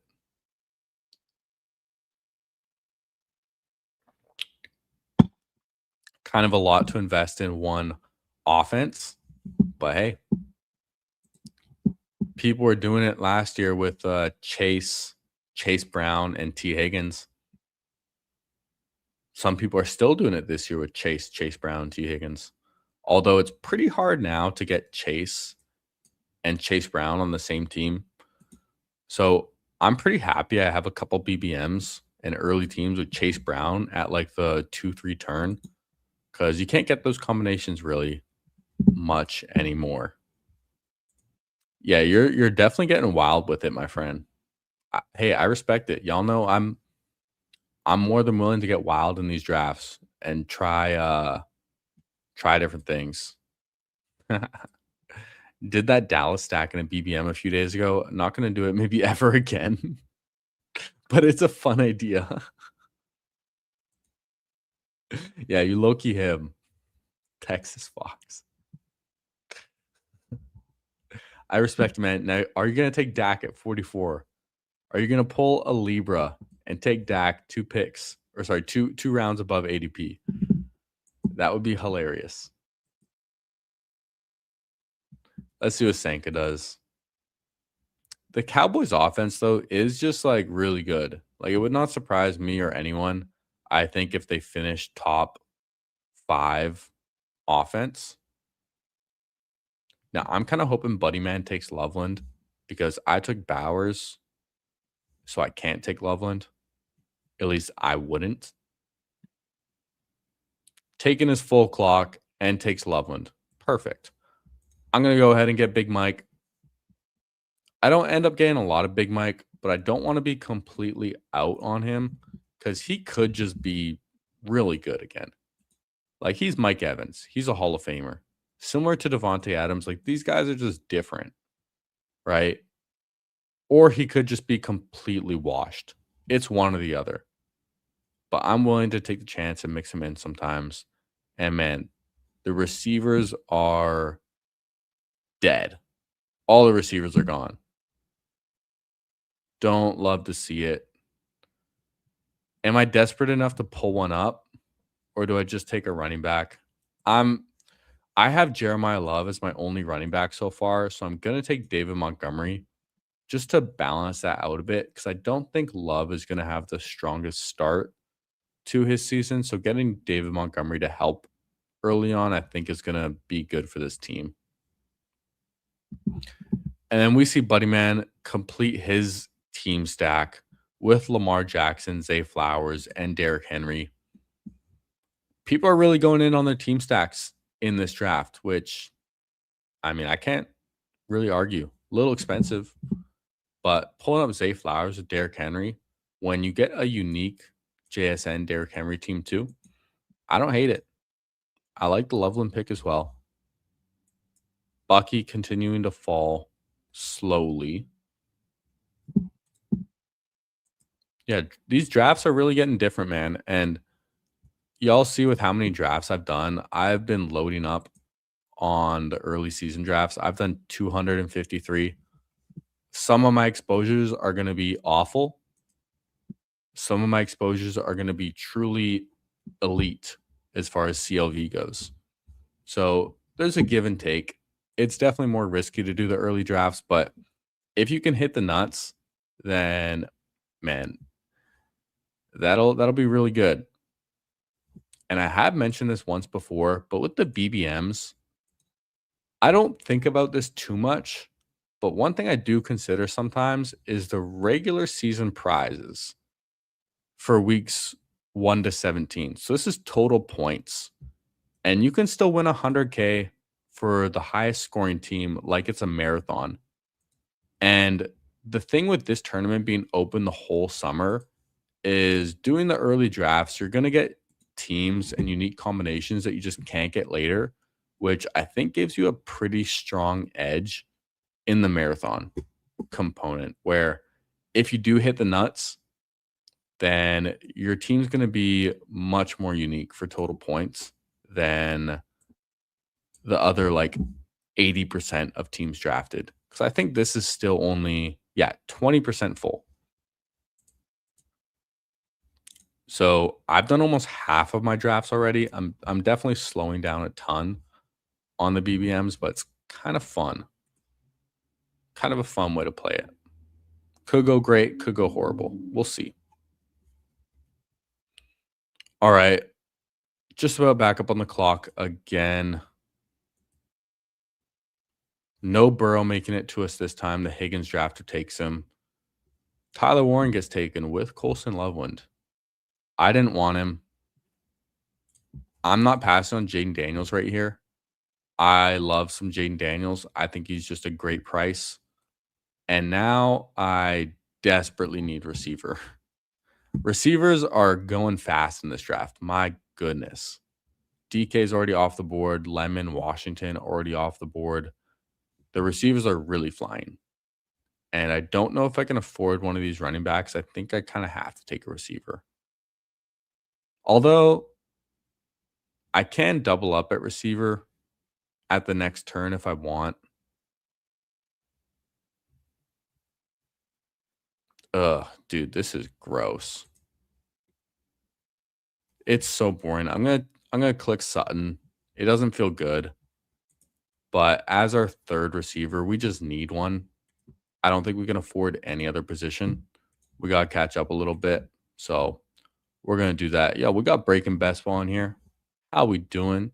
We out here drafting, having a great time. We're in this poodle right now. And Goofy, Chicken, Fantasy out here, man. How we doing, Jaron? How we doing? Hey, gotten a lot of great feedback about our show that I crashed with you and Tex. A lot of people really seem to enjoy that one, man. And I don't know if you've heard about this Best Ball Muse thing, but our boy Tex, he was coming at me about advance rates and everything like that. But hey, you look at Best Ball Muse, I'm a top 5% advance rate in BBM. Top 5%. That's a pretty big flex. So can't have our boy Tex coming at me with the advance rates anymore. And hopefully we continue that this year. But not just advance rates. I want to ship it this year. I want to take the tournament down. BBM, that 2 million is mine. Gonna prove that early drafts are the way to do it. And then next year, everyone's gonna be drafting early. I'm telling you. All right. Man, this draft board, we see Texas Fox getting his Dak Prescott with his Dallas Cowboys. And the receivers just continue to go, man. Not falling to me well. But at least when I have Chase, whenever I have Jamar Chase, I'm feeling a bit better pushing it at receiver. And I don't take a lot of Big Mike. So we're kind of leaning into Big Mike just being a good pick. And I want to keep seeing these other positions go off the board. This is the tricky thing with taking Brock Bowers and also getting an elite quarterback. But they're just the best picks on the board at that point. Like Brock Bowers at 22, he's just the best pick on the board. Jaden Daniels at pick 70, he's just the best pick on the board. And I'm not going to pass that up. I'm going to try and make it work instead. All right. So we get a gift right here in Chris Godwin. I desperately needed a Chris Godwin on this team. So that makes me feel good. It makes me feel a little more caught up at receiver. Getting a veteran, but we need some youth upside on this team too, because Big Mike, Sutton, and Godwin, they're borderline retirement home at this point. So we need some of that upside coming our way soon. But there's a lot of guys late in the draft that can give us that. Now, we're one pick away. Do I want to get stronger at receiver? Could get Josh Downs, could get Michael Pittman, and then maybe I can get Baker on the way back. Or do I just want Purdy here? I think I'm going to go with the receiver. I feel a little desperate for receiver. Josh Downs is falling to us. I want to catch back up, and we have Jaden Daniels as our first quarterback, so I'm going to lean into JD just being good. And I don't want to get behind at receiver. Running backs, I need to keep in mind too. We need to stay caught up there. Jeremiah Love, Dave Montgomery, but we're leaning it to Jeremiah Love just being a good football player. So we'll be a little thin there, and definitely caught up at receiver now with Sutton, Godwin, and Downs. Makes me feel a lot better, and hopefully the other positions can fall to us nicely. Let's take a look at some of our neighbors. Kale going with the hero running back Jahmyr Gibbs, and then getting his second and third in Warren and Monangai. I like it. Whenever I have Gibbs, I kind of like going hero running back, and then getting 4 strong receivers feels really solid. Hurts with Smith as well feels great. Laporta too. Yeah, Kale's crushing it at the 1 hole. We have Libra with a 1-3-4-1 as well. Got his players in a different draft slots, but feels really solid too. Yeah, his team feels real solid. Matthew Stafford as their QB1, not the most exciting, but when you need a quarterback, you have Adams. It's not the worst. He's probably not coming back to you with the Puka drafter here. Wow, I didn't even realize Puka went at 6 in this draft. My goodness, Senka with a gift out here. Puka at 6 is lovely. All right. We're a few picks away. There's definitely a couple players I have my eye on. And man, this Kyle Pitts value. Kyle Pitts he's been falling more and more recently, and I don't necessarily understand it. All right, Sanka goes Baker Mayfield and crushes our dreams. I was really hoping Baker come back to us when I had Godwin, but doesn't always turn out. Okay, and we get cucked again. Rachaad White would have been perfect when I have Daniels. But we can't always get what we want. Can't always have nice things. I think I am similar to the last draft, just going to take my second quarterback here and be done. I think Shuck is just the best pick on the board probably. We need another quarterback. We can be done at 2. We can backstack him later.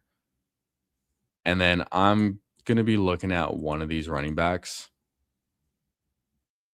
I don't want to fall too far behind when I just have Love and Demo. Aaron Jones, Jordan Mason, Kale double taps the Vikings, which I don't hate. JCM goes, so man, I don't love the C-Rod right here. I haven't been drafting a lot of Chris Rodriguez, but I think on this team it still makes sense. So we'll take a share of Chris Rodriguez here. We got a little week 17 correlation with Jaden Daniels. Doesn't feel the best, especially when I'm trying to lower my exposure on C-Rod. But it makes the most sense for this team. So I'm just going to take him here. This is a brand new tournament as well, which is always one thing that's important to keep in mind. In a brand new tournament, ADP does not matter. Like where players are going before, where they might be headed. This tournament's not going to be open for that long. I would give it like a week or 2, probably. But it's going to fill pretty quick. And prior ADP just doesn't matter. So why not get a little weird? Get your guys. Who really cares? That is what's fun about these more time box contests. Is ADP is just kind of out the window. And you can really just do whatever you want. But that's also one thing that's fun about the BBMs that are going to be open all summer is you can play that strategy game too, where you can try and get CLV and get teams that you can't get otherwise. So it's kind of fun both ways.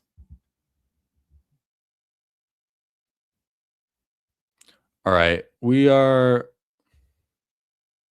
still quite a few picks away. We have a 2-3-5-1 team.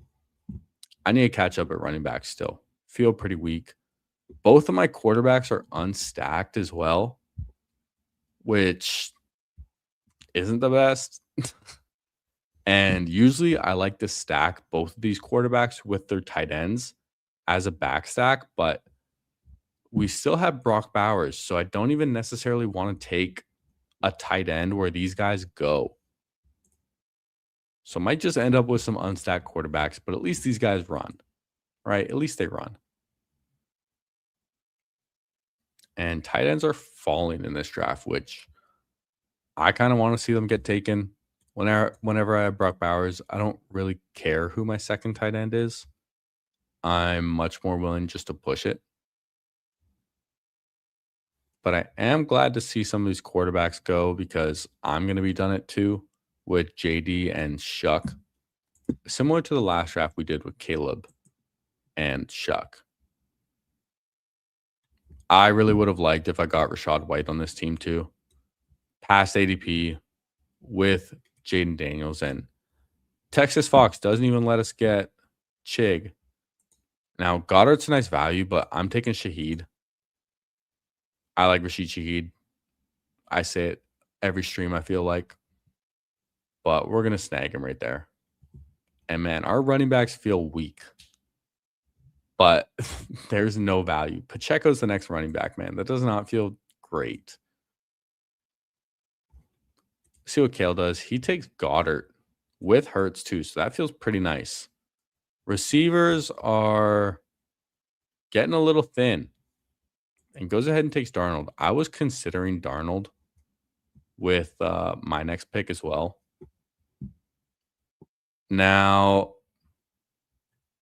I'm interested in taking Juwan as a stack, but I think I just need running back points more. And Isaiah Pacheco's gross, but we kind of just need a running back on this team. So we'll take him here. Not my favorite team. Can't lie. This was difficult about drafting with you guys. You guys don't make it easy, okay?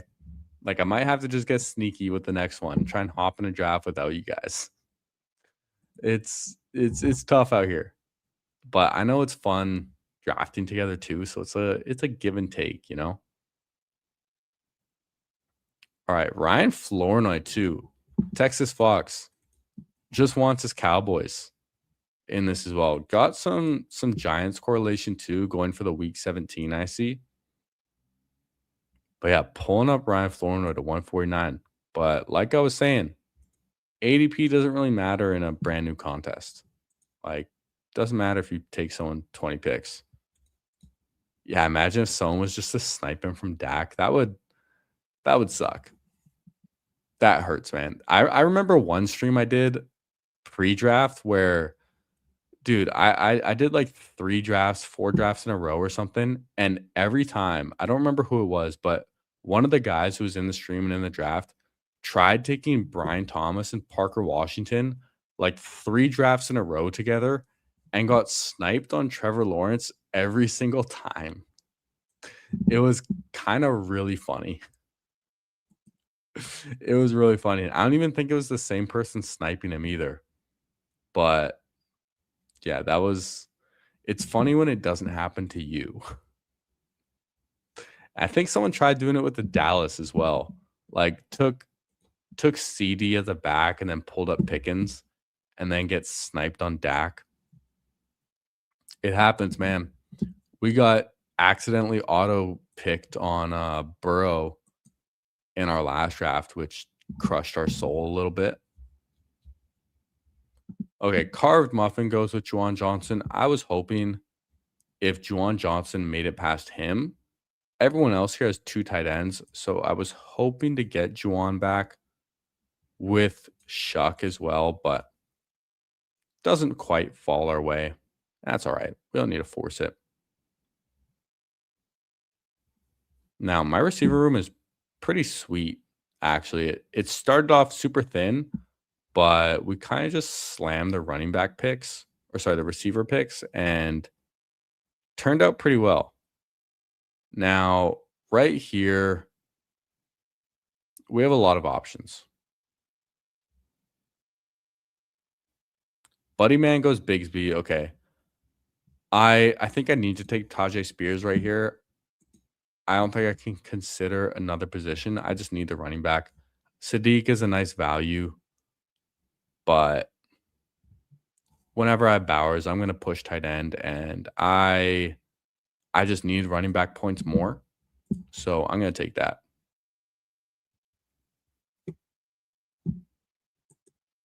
Okay. I was hoping for Antonio Williams on the way back as well. I was considering taking him to stack with Daniels, but I'm not going to force it.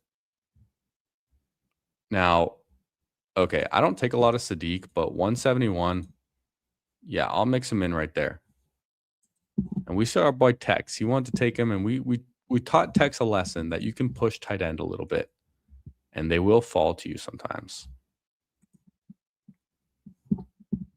Yo, just realized you were 17 minutes behind. Hey, sometimes it happens. Yeah, this is still that draft. Still the draft with the Cowboys. Draft Muse changed the game in the best ball community. Yeah, with the best ball Muse. Yeah, Goofy's watching on a delay as well. Sometimes it happens. But yeah, they changed the game. So yeah, it was brought to my attention yesterday. I looked it up, and yeah, I'm kind of flexing on everyone with that. Advance rate's not everything, but hey, it's a good look. So I'll take it. We'll BBM Mog everyone, you know? Oh my goodness, dude. The entertainment, if you allowed chats in the draft rooms, it would get so toxic. That's the thing we were talking about earlier with EmoCowboy is the best ball community is pretty great. Like everyone's really like nice and friendly and supportive. But I feel like if there was a chat in these draft rooms, that would change real quick, where people would not be so friendly anymore. You know, when they get their Dak Prescott sniped after taking 3 straight Dallas players. Drew, not doing any BBMs. Results won't be exposed until someone creates a puppy muse. Very interesting. You know, Breaking Best Ball knows you can't teach Tex. Tex has to teach you. Or at least that's what he thinks. There was some funny moments in that stream, man. I'm not going to lie. It was really satisfying for me when he wanted to take Sadiq at 145 and then him and Goofy accidentally autoed Omar Cooper. And I was saying, man, don't take Sadiq there because you can get him at 168. He's like, no, can't get that. And then they end up getting Sadiq to fall back. Pretty funny. And a pretty fun I told you so for me. I can't lie. I like Tex though, man. He's kind of fun. All right. Alvin Kamara goes. These running backs are getting wiped out. Dontavian Wicks goes. Zachariah Branch is falling. Wow, he's really risen in ADP. I'm at the point of the draft where I really just don't care though. So I'm going to take Ayuk. I think we can afford Ayuk on this team. And just go for the big upside that he goes to Washington and smashes. It's a possibility. So let's swing for the fences on that one. All right, Zachariah Branch, Adonai Mitchell. These guys are probably better picks than Ayuk. But we're swinging for it. And then I'm going to go ahead and take the Washington running back. Nice and Blunt has been kind of Katron Allen pilling me a little bit. And kind of just want a little bit of exposure because that Washington running back group, there's a lot of question marks. And yeah, dude, that was funny, man. It was funny seeing that happen with Tex and how it turned out. Fun stream. Always fun doing some like impulsive crashing streams. Like I had Curt Rambus come and crash the stream. last week, and then Goofy Chicken crashed my stream the day after. It's fun times doing impulsive stuff like that. Drafters has chat rooms, and most of the time it's pretty chill. Seen a few wild ones. Yeah, I'm sure like more than anything, it'll be like chill. And honestly, I don't even think that many people would really be in the chats because if I'm drafting on my phone, I'm not in the chat. I'm not going to be in the chat whatsoever, probably. But on desktop, might say some things. Who knows though? Whenever I'm doing drafts off stream, it's only on mobile. I never do any drafts on my laptop off stream. It's only ever on my phone, except if I want to do like some DraftKings.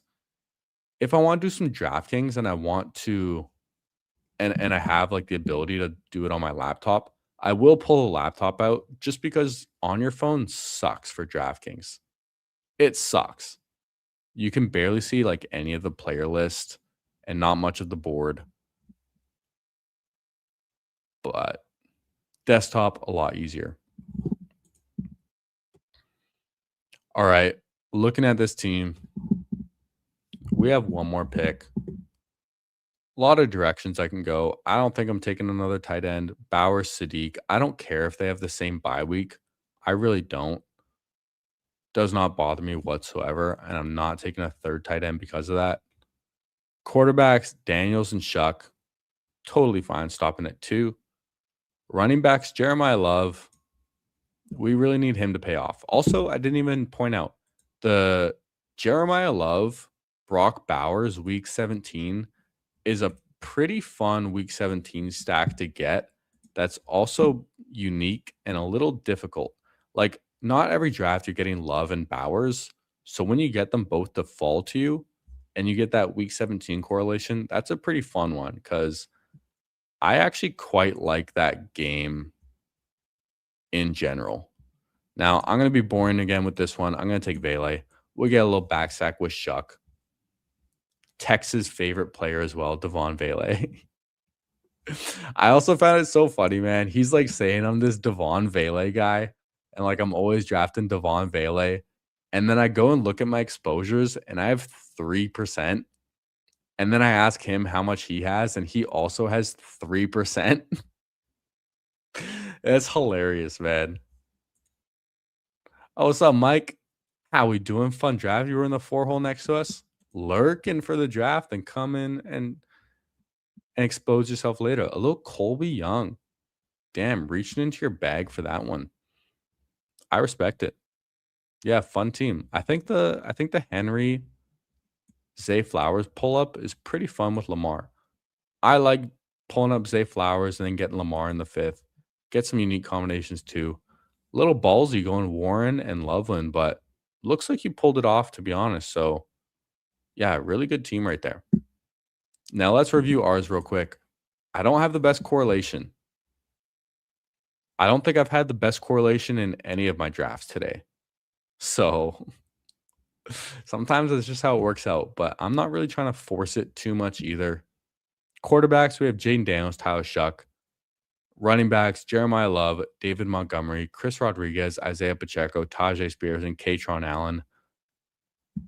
Hopefully it works out. It's real boom or bust as far as a running back room goes, but I think it can work out. Receivers started off a little thin, but turned out really good, actually, with Jamar Chase, Mike Evans, Cortland Sutton, Chris Godwin, Josh Downs, Rashid Shaheed, Brandon Ayuk, and Devon Vele. Get a couple little backstacks with Ayuk and Vele. I think is totally fine with my last 2. And then Bowers, Sadiq at tight end, absolute smash. I don't care if they have the same bye weeks. You can keep your 2.7 points or whatever from your round 18 tight end. But you agree with the DK? Hate it on your phone. Underdog is 1,000 times better on the phone. I agree. And I tried downloading a DraftKings app, but they don't have the fantasy on the app. It's just like the sports book, which I don't care about. I wanted to use it for like drafting, but I can't draft on the app. I don't know if that's just because of where I live or what, but you have to use like the um website version on your phone, and it sucks. Like, they're leaving a lot on the table. Now, we literally just hit 2 hours into this live stream. Just hit 2 o'clock. We out here grinding. And man, I don't know if I can title this draft marathon question mark explanation point without doing more than 2 hours. So I think I gotta have to do another draft. And if anyone has any suggestions or recommendations for what draft we want to get in, let me know. We could do another poodle. I'm not interested in doing a Frenchie sprint. We could do a puppy. I'm kind of tempted to do an eliminator though, because the eliminators are pretty fun to do on stream. Yeah, no problem. I liked your team. Sometimes you have to figure it out though. Yeah, you take a little Warren dip, take a Loveland. I think it's fine going 2 elite tight ends there. And yeah, it works out. Yo, weekly winners. We're not doing any weekly winners, man. No.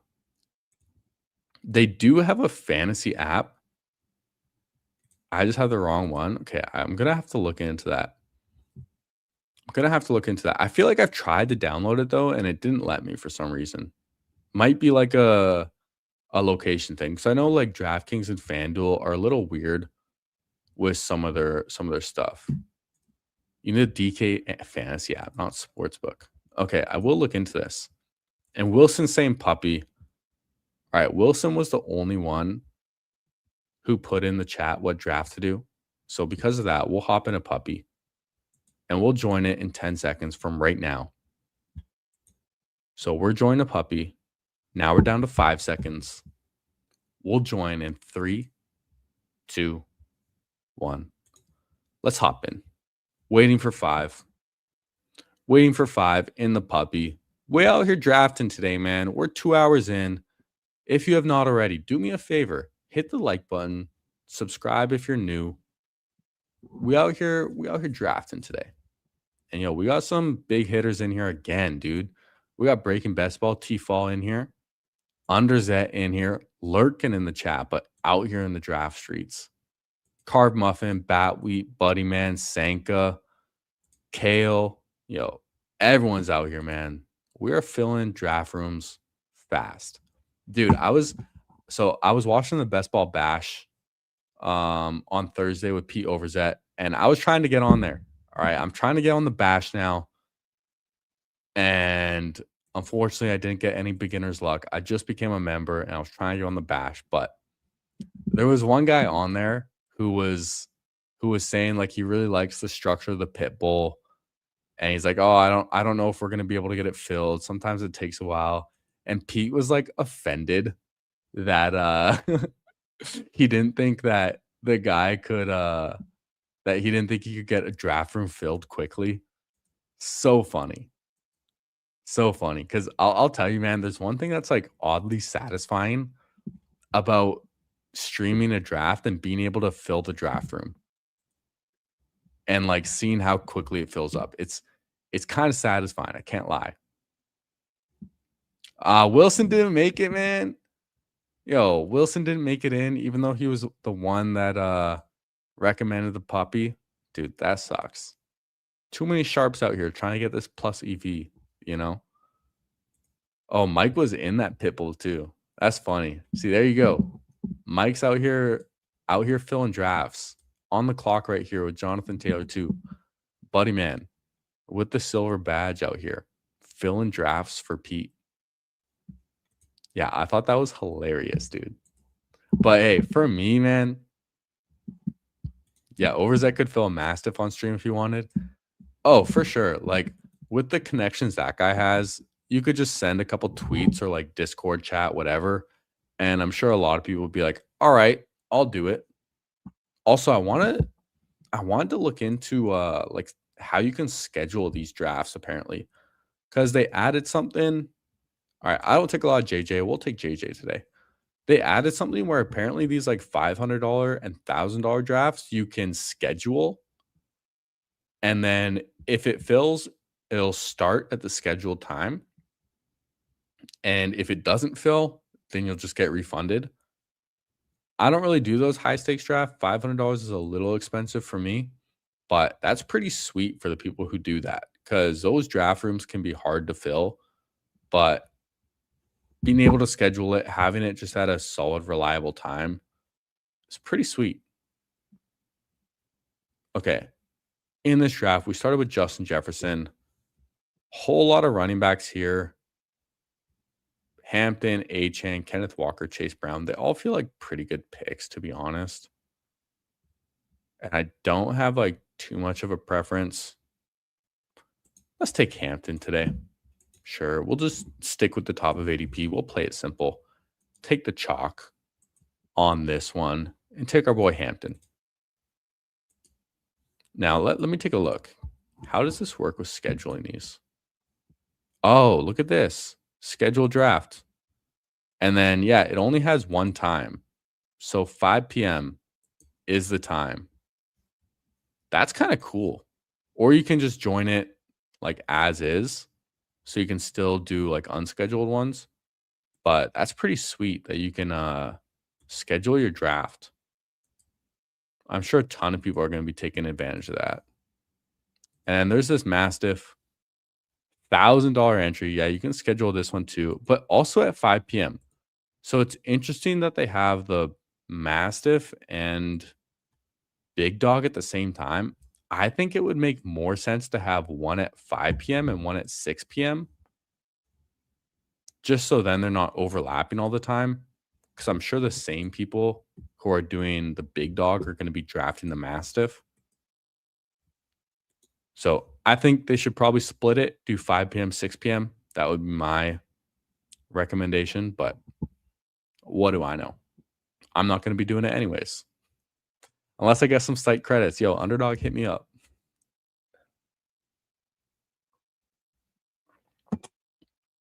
I would love for Underdog to sponsor. If Underdog could sponsor one Big Dog draft for me, give me the PPR Tyler treatment. That would be incredible. As long as I don't have to throw anyone under the bus for it. It's all jokes, by the way. For anyone who doesn't know. It's all love out here. All Jeremiah love out here. And Underzet, similar start to what I got. I got Bowers, but he gets Jamar Chase pick 3 and then Jeremiah Love pick 27. So maybe it's not too unique. But we do see Kyron and Breece Hall both get pulled up above Love. Now, Breece Hall, I have been drafting, but I'm getting some cold feet on him a little bit. Not the most exciting pick, although I do like the Jets' offensive line. Next year, sure I could get in some fast as your channel is growing. I mean, that'd be nice. As long as we stay consistent, we're having fun with it, man. As long as I keep having fun, then I'm going to keep doing this. It's never going to feel like a chore for me. I'm not interested in that. All right, Johnny, he gets Javonte. I'll take Olave. Olave used to go around like 34 all the time. And then he got a little more expensive with some of the guys like Rice and Neighbors falling. But I'll mix him in right here at 34. Pretty happy with that.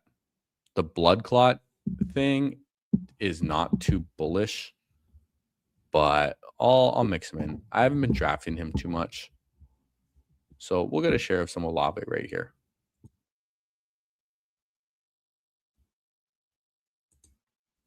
Okay. One pick away. Do I consider Neighbors? Why not? Why not? Neighbors falls to 39, and we're in a puppy 2. This draft room or this draft tournament is going to close pretty soon. So getting the fall on Neighbors, the thing is, if he continues to fall, it's not going to matter for this tournament. So this gives us a unique start in this specific tournament, which I quite like. You imagine I'll be at 600-700 by the start of the season? Dude, that would be incredible. That'd be incredible. The goal is 500. So, hey, if anyone's watching and not subscribed, you want to help me get there, I would really appreciate it. I think I was at 353 when I started today. And hey, we're at 358 right now. So, you know what? Since the start of the stream, I've already gained 5 subscribers. Hey, to all 5 of you who just joined during the stream, you're the freaking man or woman or other, whatever you are. We accept you, we love you, and thank you for joining the team and subscribing, man. We're streaming every day, so hopefully you're enjoying it. We're having a great time too. Happy Saturday, everyone. Man, that just made my day too. Seeing our subscribers grow like that. So 500, definitely the goal by the start of the season. Plus, hey, if I hit 1,000, or sorry, when I hit 1,000, Pete Overzet said he would come on the stream. All right, we got the DM as proof. We're gonna hold him to it. So 1,000 subscribers, Pete Overzet's gonna come on the screen, on the stream, and we're gonna hold him hostage too. We're gonna keep him here for hours. Okay, we're gonna stretch it out. He's telling us that we gotta stream for longer. Okay, that's his advice. You know, where you gotta stream for a long time. So maybe I'll just Uno reverse it on him and be like, hey, you said you're gonna join me for 1,000. Now we're gonna do a 12-hour stream just together, just me and Pete for 12 hours. We'll become best friends by the end of it. Obviously joking. And the Olave stuff, I'm guessing you're talking about, is bullish for Tyson. Dude, honestly, like, wow, Jordan Tyson here. There you go. Just called it. Goes at 54. I haven't been drafting a lot of Tyson. If he can be healthy for the whole year, then that's great. The injury history does not excite me too much. All right, I'm going one of these top 2 players, probably. Toot Toot or DJ Moore. Toot Toot goes. Yeah, I think I'm just going to take DJ Moore. We'll do that, even though I'm sure Kale wants DJ Moore here at the turn with Josh Allen. Too bad. Sorry. We'll take him here at 58. He's been slowly falling, but hopefully he can help cover for Neighbors early on, having a slower start. And got our anchor running back in Hampton, and then getting stronger at these receivers. So hopefully we can get some nice running back values to fall to us later. Kale's catching up here at receiver with Watson and Rome. Caleb off the board. So, I think here I'm going to go with Carnell Tate. And let's just get even stronger at receiver. Jadarian Price, he's been falling a little bit recently, and he doesn't excite me too much. I don't love the situation, even though it's a great situation in Seattle. It really is. But end of the season, when it really matters in the playoffs, Charbonnet's probably back. Has he really proven himself to be like that dude who can get the big workload, or is he going to be just in a committee, which isn't really the best spot for someone going in the 6th round? Or could just absolutely smash his ADP. Johnny here, extreme hero wide receiver. My goodness. Starts with CD Lamb and then goes 5 straight running backs with Chase Brown, Javonte, Josh Jacobs, Bayshell Tootin, and Jadarian Price. So I don't know if this guy's just on auto. Probably not, because he took Javonte over Olave. But he's getting his running backs. And then we see 4 quarterbacks go in a row. And of course, Underzet rubs it in my face, gets Jamar Chase with Joe Burrow, which I am, for whatever reason, never able to do. Never happens. What's my favorite underdog contest? Best Ball Mania. It's definitely Best Ball Mania, because I can win $2 million. So that's most certainly my favorite. Now for during the season, the Eliminator is pretty fun to have some bullets in and have some like late sweats in, because if you get far in the Eliminator, it's exciting. Like once you get $1,000, once you get to this range, and then every week you're making thousands, that's pretty fun if you can keep climbing at that point. Last year, my latest team in the Eliminator made $500. And so I was close to that really fun sweat area, but hopefully this year we can redeem ourselves. All right, wow. Don't love seeing all the running backs get taken because I need some. And meanwhile, all the receivers are falling, but I have 5 receivers. These guys next to me, though, don't have any. This guy has 5 running backs, 1 receiver. This guy has 3 running backs, 1 receiver. So we are definitely taking a different approach to everyone else in this draft room. I know the guys on the turn all want receivers.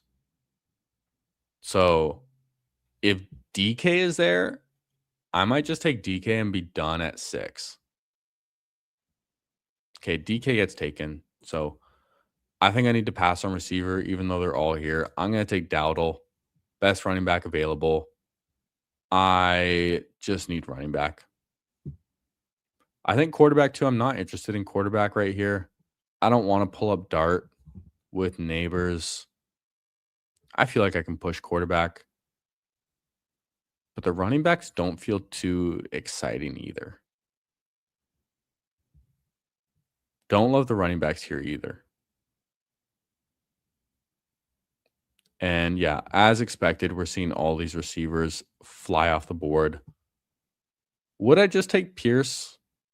He's been falling a lot, but in this puppy draft, there's not going to be a lot of teams with him at 87.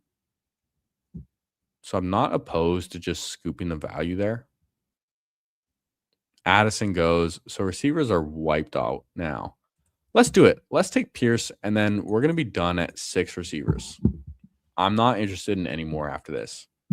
Especially, too, like, we have Neighbors who we drafted in the 4th round, and hopefully DJ Moore, Tate, and Pierce. Actually, Pierce probably off to a slow start like Neighbors, and probably the same thing with rookie Carnell Tate. So hopefully DJ Moore, Olave, and Jefferson can carry us a bit. And then later in the season, when Neighbors and Pierce really start to get healthy and take over, hopefully our receiver room can just smash. And now we need to catch up at every other position pretty desperately. I don't disagree with you. 6 wide receiver here seems excessive. I agree. But I like trying different strategies. And I'm going to stop at 6 too. Another thing is I'm zigging when other people are zagging. If you look at everyone else in this draft room, Kale caught up with 5, slamming the receivers, but this guy is 3. This guy is 2, 3, 3, 3. Batweed is 5, but then 3, 3, 3, 4. So no one else is really strong at receiver except Batweed. And then Kale got 5 later. So there's really only one other team that's really strong at receiver.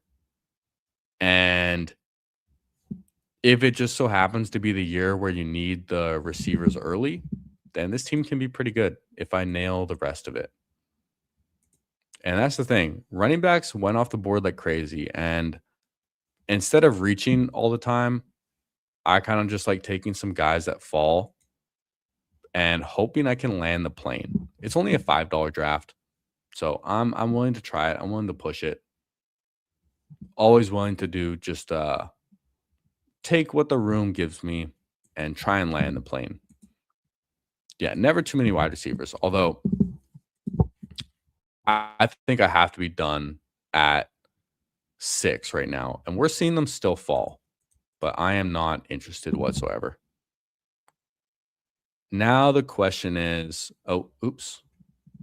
I don't want to see receivers. I do want to see running backs.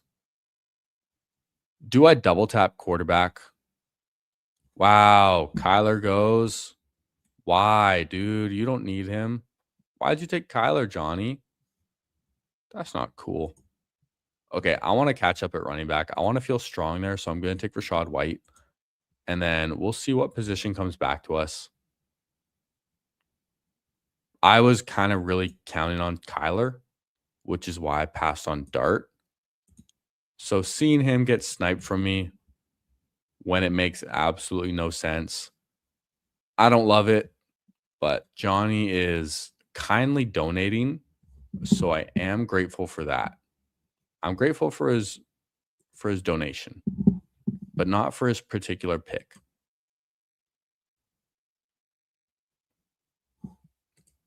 All right, we're 2 picks away.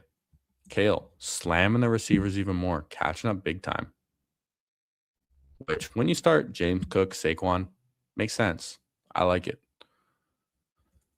Okay, quarterbacks are all kind of in a flat tier. I'm just going to get the guy that stacks. I'm going to reach up for Shuck. This is our 3rd draft in a row now with Shuck. 3rd draft in a row with Shuck. I don't care. We get him with Olave. It makes sense to me. What I was initially planning on doing, because I was thinking about possibly taking Dart instead of Pierce, and maybe now I wish I did, but I was hoping on getting Kyler with this pick and then probably Shuck with this next pick. But we get sniped on Kyler. So, yeah, I kind of wish I took Dart over Pierce to get another quarterback instead of a 6th receiver. So maybe we were being a little excessive right there. But you never know how the draft is going to turn out. Although I do have to remember who I'm drafting with. And that's a lot of you guys. So can't always get things to slide like that. And sometimes you get sniped. Check Batwheat's buy dilemma. Uh-oh. What are you doing, Batwheat? You out here with the bye weeks? What are you doing? A lot of week 10s, a lot of week 11s. Oh, wow. That's a lot of week 10s and week 11s. Hey, you never know, though. Sometimes you can just get lucky. It's kind of funny, though. All right. I'm liking seeing the receivers going now. Like, keep taking Higgins, keep taking Shakir. We don't want to see these guys available. I want them gone because I'm done at receiver. Yeah, I think I wish I took Dart instead of Pierce. I think that was the one mistake. Yeah, Batweed's team is wild, dude. With these bye weeks, he's getting wild out here, man. I respect it, though. I respect it. Getting wild. And, yo, we just got another new subscriber, man. Hey, whoever just subscribed, I love you. You're the man or woman or whatever you want to be. But you're appreciated. That's what you are. All right, there's no way this guy takes Jordan Mason, right? You have 5 running backs. There's no way you take Jordan Mason unless you're just on auto. Oh, fuck this guy, dude. What the heck? That's not cool. All right, this is kind of a shitty position to be in. I'm desperate for running back, so I'm going to take Tracy. Get another giant. Even more reason that I should have taken Dart. So, fuck. I think not taking Dart was definitely the biggest mistake because Johnny's out here just cucking us. I'm starting to think he's doing it on purpose. He very well might be doing it on purpose. But that kind of sucks. We get Tracy instead, though. Maybe it's a blessing in disguise. That's how I like to look at it, okay? Now, I need to take Cam Ward with this next pick to stack with Carnell Tate. We need another quarterback. So we're going to go ahead and take Cam Ward. That's the other thing with passing on Dart is I knew I had some late quarterbacks available still, so I can try and push it. We'll get a couple second-year guys, and hopefully they can really take that leap in year 2, and it can pay off for us.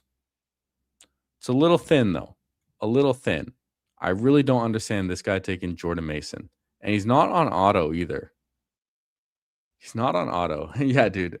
Maybe he's one of the new subs and making me earn it. A little hazing, man. Hey, dude, if you're gonna subscribe just to go in my draft room and snipe my picks, you don't have to subscribe. I'm not that desperate for it. Oh, you had to unlike the stream for the shuck snipe? I didn't snipe him. You can't call it a snipe if it makes sense. You cannot call it a snipe. We know you took Jordan Tyson real early. Okay, but hey, my first quarterback when I have Chris Olave, not a snipe. What is a snipe is taking Kyler Murray unstacked as your second quarterback when you already have 5 running backs and 2 receivers. That's a snipe. So we're out here being ethical drafters. Okay. Yeah, dude, bat week 10, 11 might kill your team. They're going to have to be really good every other week, which can happen. And that'll make it unique automatically. But yeah, I don't know what was going on with that Jordan Mason pick. He's starving the beast out here.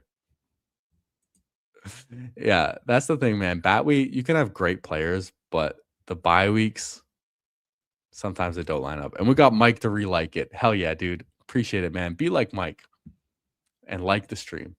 Be like Mike. Leave a like. There we go, man. Make it rhyme and catchy. Yeah, he does. Johnny does have a black badge. So he's done something. But I feel like he's lurking a little bit. Takes Jennings. So there's his back stack right there. Looking at my team, I'm going to want a third quarterback, I know. I think I'm just going to take Bryce Young, even unstacked. Yeah, we're just going to take Bryce Young unstacked. Actually, I should have made a different pick. Yeah, I should have made a different pick. Hopefully we can get lucky. We'll see what Kale does here. But I think I should have made a different pick unless this player falls back to me. All depends on Kale. Yeah. I should have taken Juwan as my first tight end. That was definitely a mistake. Yeah, that was a big mistake because Juwan's in a different tier than these other tight ends, and we would get another stack with Shuck. So felt a little desperate for a third quarterback. Wish I pushed it though. Yeah, this team is not coming together too well. And I think I'm just going to keep pushing at tight end. And I'm going to take Brian Robinson. We'll just take a high upside handcuff. I don't care if it's a reach. We're fading tight end. We're fading tight end on this team. And yeah, we're okay with it. This might be a 3-6-6-3. This might be a 3-5-6-4. I don't know, dude. This is a weird team, okay? We're on our 4th draft, and I'll tell you, man, it's tough drafting with you guys. Okay, you guys are not making it easy for me today. Yeah, that's fair. I did take DJ Moore from you when you had Josh Allen. But it's a fine price. It's fair. Yo, Levernucky, dude, Goddard went at 144. Kale got him at the turn here at 144 in our last draft. Oh, damn. Goes 147 right here. Yeah, I don't know what's been going on with the Goddard fall lately, but it's something. Yeah, Snipe Hawk. I was considering Hawkinson, but I don't know, man. I don't think it's really worth the pick at 159. I think the tight ends that you get at like 178, 173 are pretty similar to Hawkinson. If I had Kyler Murray, I would probably take him. But yeah, I definitely should have taken Juwan over Bryce Young. That was a mistake. Probably wouldn't have gotten Bryce Young on the way back because this guy right here has Coker. And then Kale has Tet, but I don't think he would have taken a third with Josh Allen and Jordan Love.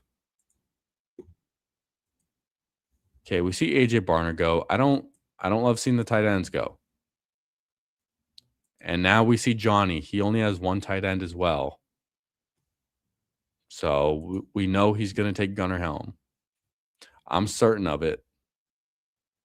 We see Greg Dulcich off the board. Watch. This guy's going to take Gunnar Helm. Please do it. Just prove my point. Please prove my point. I called it. I knew it. Yo, he's definitely out here lurking, man. He's got to be, right?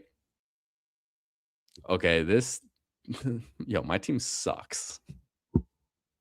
I can't even lie, dude. My team sucks. All right, we'll take odd. I almost let that auto. This team sucks, dude. Oh my goodness. Thank God.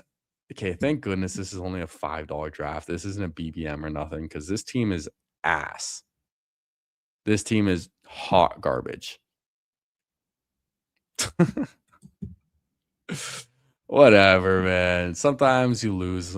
Sometimes you win. Sometimes you lose.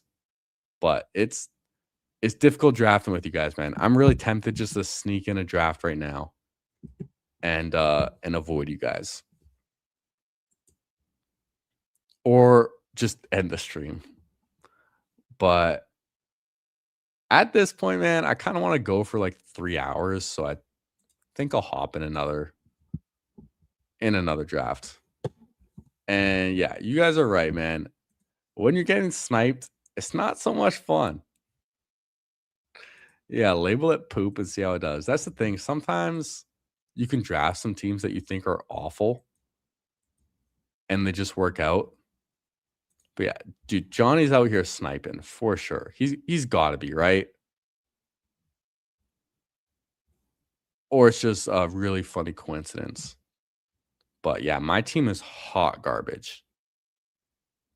Bryce Young, terrible pick. I should have just either stuck with 2 or get like a even later third one. Unstacked to absolutely horrendous. For all the new subscribers, this is not the norm, okay? We're better at drafting than this. Y'all saw the Best Ball Muse. Don't need to pull it up again, but Best Ball Muse, top 5 advance rate, top 5% in BBM. But in this puppy, not doing so great. Y'all are making it tough, okay? Y'all are making it tough. You'll try and join if you're going to do another puppy. Dude, I want to, but I'm not joking. I'm really, I shouldn't even say this, but I'm really tempted just to join one right now and get in a different draft just completely, or just a whole different tournament, not even say what tournament I'm doing it. So yeah, consider it a gift, helps with your exposures. Sometimes it does. Do an elim. Maybe I will do an elim to end it off. Eliminators are fun. Was going to join the next one, but got an invite to throw bags. Hey, go have fun. Go have fun. Could do an eliminator. I like some eliminator drafts. All right, I just joined an eliminator on my phone, and it's waiting for 10. And I am too scared to draft with 10 more of you guys. I'm too scared. I'll be completely honest. Let's go, puppy. And you'll go bye week 7 and 6. That's funny, man. You know what? I think I will just join another puppy, even though you guys are making it tough. It's honestly fun just on the weekend to hang out. So I think we'll just join another puppy after this. And I'll count it down. I'll be nice, be a good host, and we'll rip another one. I think that'll probably be the last draft for the day. Been going for 2.5 hours as it is. But I think, I said draft marathon, ? Explanation mark. I think you have to go at least 3 hours if you're going to call it a marathon, right? Hey, yo, Isaac Tesla's here at 202, and I can't even take him. You know what, dude? I don't care about this draft. My team is ass anyways, so whatever, dude. I'm taking Tesla 30 picks past ADP. No one else is getting him. Okay. I don't care. This totally just crushed my team. It made my team make no sense. My running backs are way too thin. My quarterbacks make no sense. My tight ends suck. But fuck it, dude. We're taking Isaac Tesla. All right. I know Kale's punching air right now. Aren't you? Kale's just punching air. Smashing his keyboard. This is gonna be Kale in the chat now. All right, I'm gonna impersonate what Kale just did to his keyboard.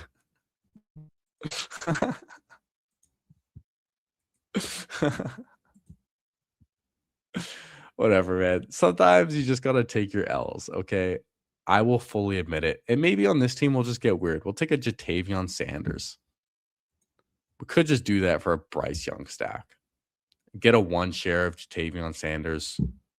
Maybe we just go super weird because, like, I'm taking another tight end. All these guys suck. My team sucks anyways. So why not, dude? I'm never going to take Jatavion Sanders. Now I'll have my 1 share of the summer. Hey, what's up, young Moolah? How we doing, baby? Happy Saturday, man. Yeah, thank you for the luck, BBO Seam. Yeah. That's the thing, man. My team already is ass. My team sucked already. So sometimes you just got to live a little. And yeah.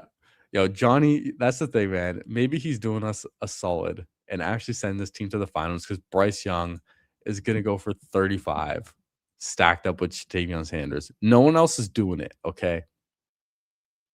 And then Isaac Tesla is going to get 3 touchdowns week 17. Honestly, dude, like, yeah, my team was already cooked. So Isaac Tesla, I've never seen him go at 202 before. So let's just take him. And yeah, whenever you draft best ball, you're going to have some bad teams.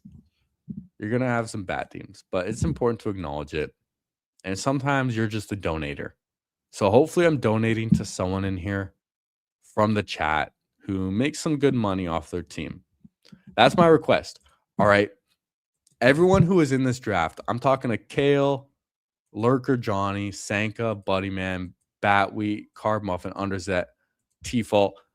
If all you guys could label this draft Jiri donated, I would appreciate it. And then come back after week 17 or after week 14. And if you advance out of this team, I want to know. Because this will be a fun one to keep track of, man, to see how it turns out.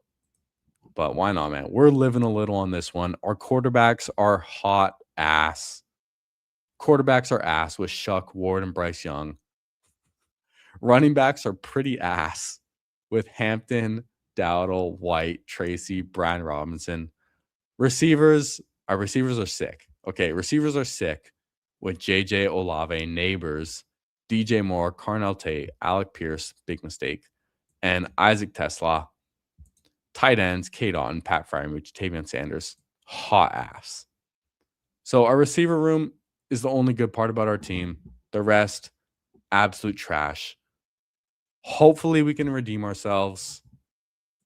Let's go hop in another puppy. I'm not counting this one down. If you can join, join.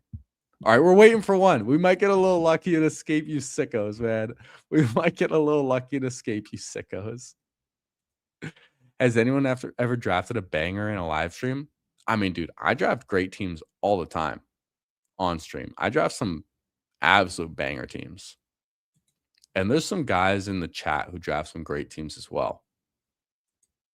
So, thoughts, best ball. First pick start Gibbs, Josh Allen, and McBride. To start with a top player at each position. I mean, it's interesting. You can definitely do it. It's fun to mix in sometimes. If you want to do that once in a while, I don't think there's anything wrong with it. I have one best ball mania where I pulled up Josh Allen to pick 25 just because I've been getting so much Gibbs, which I'm grateful for. But I want to get some different builds as well. So nothing wrong with ever getting unique. It's just hard to land the plane sometimes.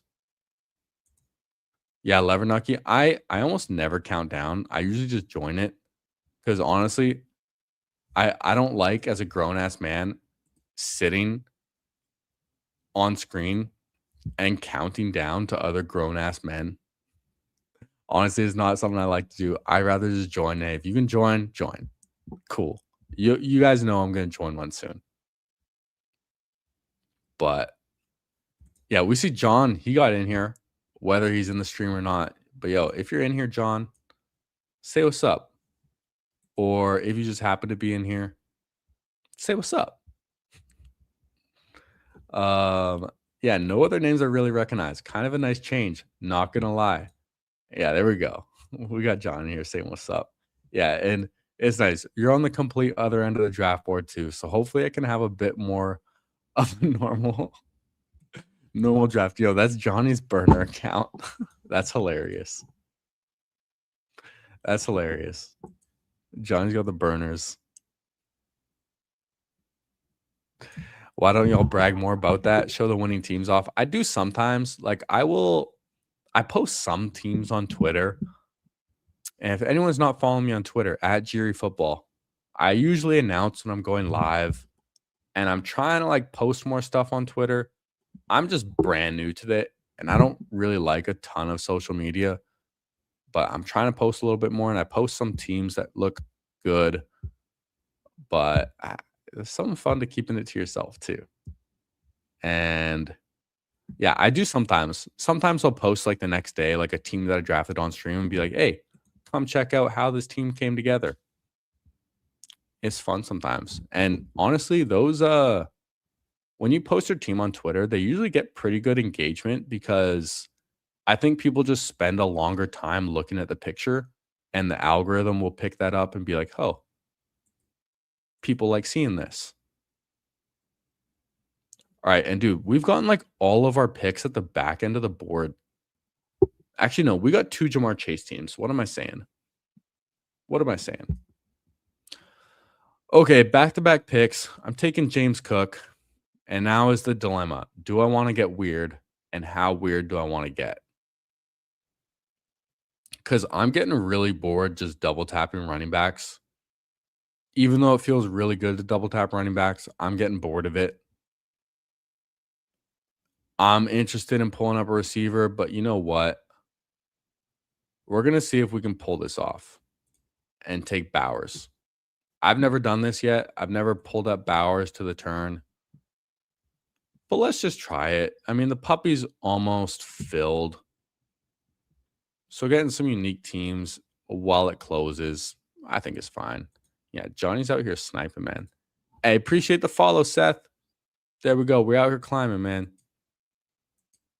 Hell yes, with the Bowers. We're trying some different things, okay? I like getting different. Y'all know. Honestly, dude, I think it's boring to watch someone stream drafts if they just do the same thing every time or the same build or like the same strategy. Like, we'll get different. Oh, shoot, dude. Yo, this was going to be our last draft, but yo, Emo wants to hop on. Yo, we might have to do a draft marathon. Yo, I'm down. Curt Rambus is out here too. Done that at the turn many times. Yeah, not surprised. You know what, Emo? We'll send you a link. We love when people crash the stream. Curt crashed the stream recently. We'll send a link to Emo. Why not, dude? We're having fun out here. It's Saturday. Yo, Kurt's down to hop on too. Dude, this is getting wild out here, man. Can we even handle like Curt and Emo on the same stream on a Saturday? Yo, pause. Pause. Do an elim after? Yeah, dude, we could do an elim with Curt and Emo. That could be fun. I would have to edit and add another screen on this. All right, I sent it to Emo. Let me get my headphones. Yo, this is how we know we're doing a marathon, man, because Emo was out here in the chat earlier. And then went to the gym, came back. I'll plug in my headphones. We'll get this going, man. We love We love getting some people impulsively crashing the stream. Yo, how we There's doing? my boy. Dude, I'm just like, it's a fucking monsoon in Houston for another fucking day in a row. So I'm like, fuck it, man. Wife's gonna go stay out late. I'm gonna rip some fucking drafts, hop on some streams, and just have a good time. That sounds like a good time to me. Dude, absolutely. This is gonna be my last one. I've been live for almost 3 hours now, but It's a long time. I don't know, dude. I'm having fun. Like it's fun just ripping these drafts on the Saturday, and that's what's fun about like doing it early too, because it's like almost 3 o'clock here on the West Coast. I still got time to go to the gym, get some food, see a lady friend. We still got time, touch some grass, Exactly. all that. Yeah, good I tried stuff. to have a good day, but the guys telling me stay home, draft teams, bro. Sometimes that happens, man. Like it's beautiful out here in Vancouver today. It's been beautiful weather like the past like week or two. I'm still sunburnt from the beach last weekend, but we got to get out there again. I fucking loved Vancouver, man. It's such a sick city.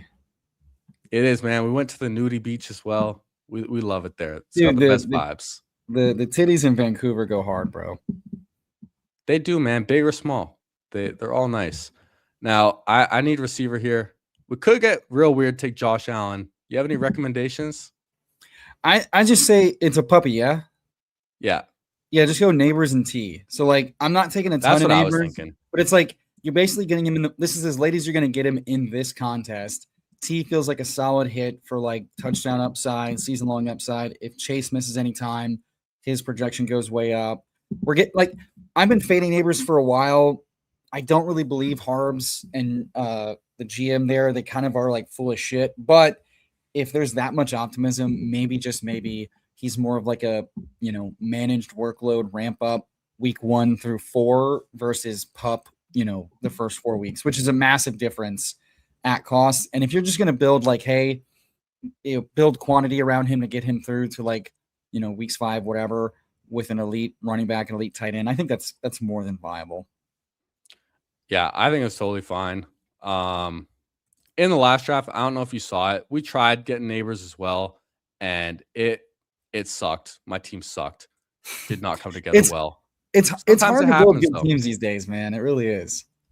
Well, dude, the amount of people in my draft rooms too, we're getting like all friends and family in these drafts, and we're getting sniped too. I don't need to tell you. No, dude, when you get stream drafts or for diversified drafts, you're not going to get your guys. You're not going to build teams you like, but they're going to be the most varied teams you have in your portfolio for sure. Yeah, easily. Now, I'm out here creating another camera slot. I see what you're doing. Yeah. Oh, you can see it? I can see a streamer struggling behind the scenes to make some changes on the fly. I've been that guy. The struggle's real. Yeah, the struggle's real. And then you're trying to like still talk at the same time, but look at like another screen. I'll vamp for you, bro. You're good. You don't gotta. No, you good. Yeah, that definitely makes it easier. I'm gonna get Curt in here too. I gotta email him.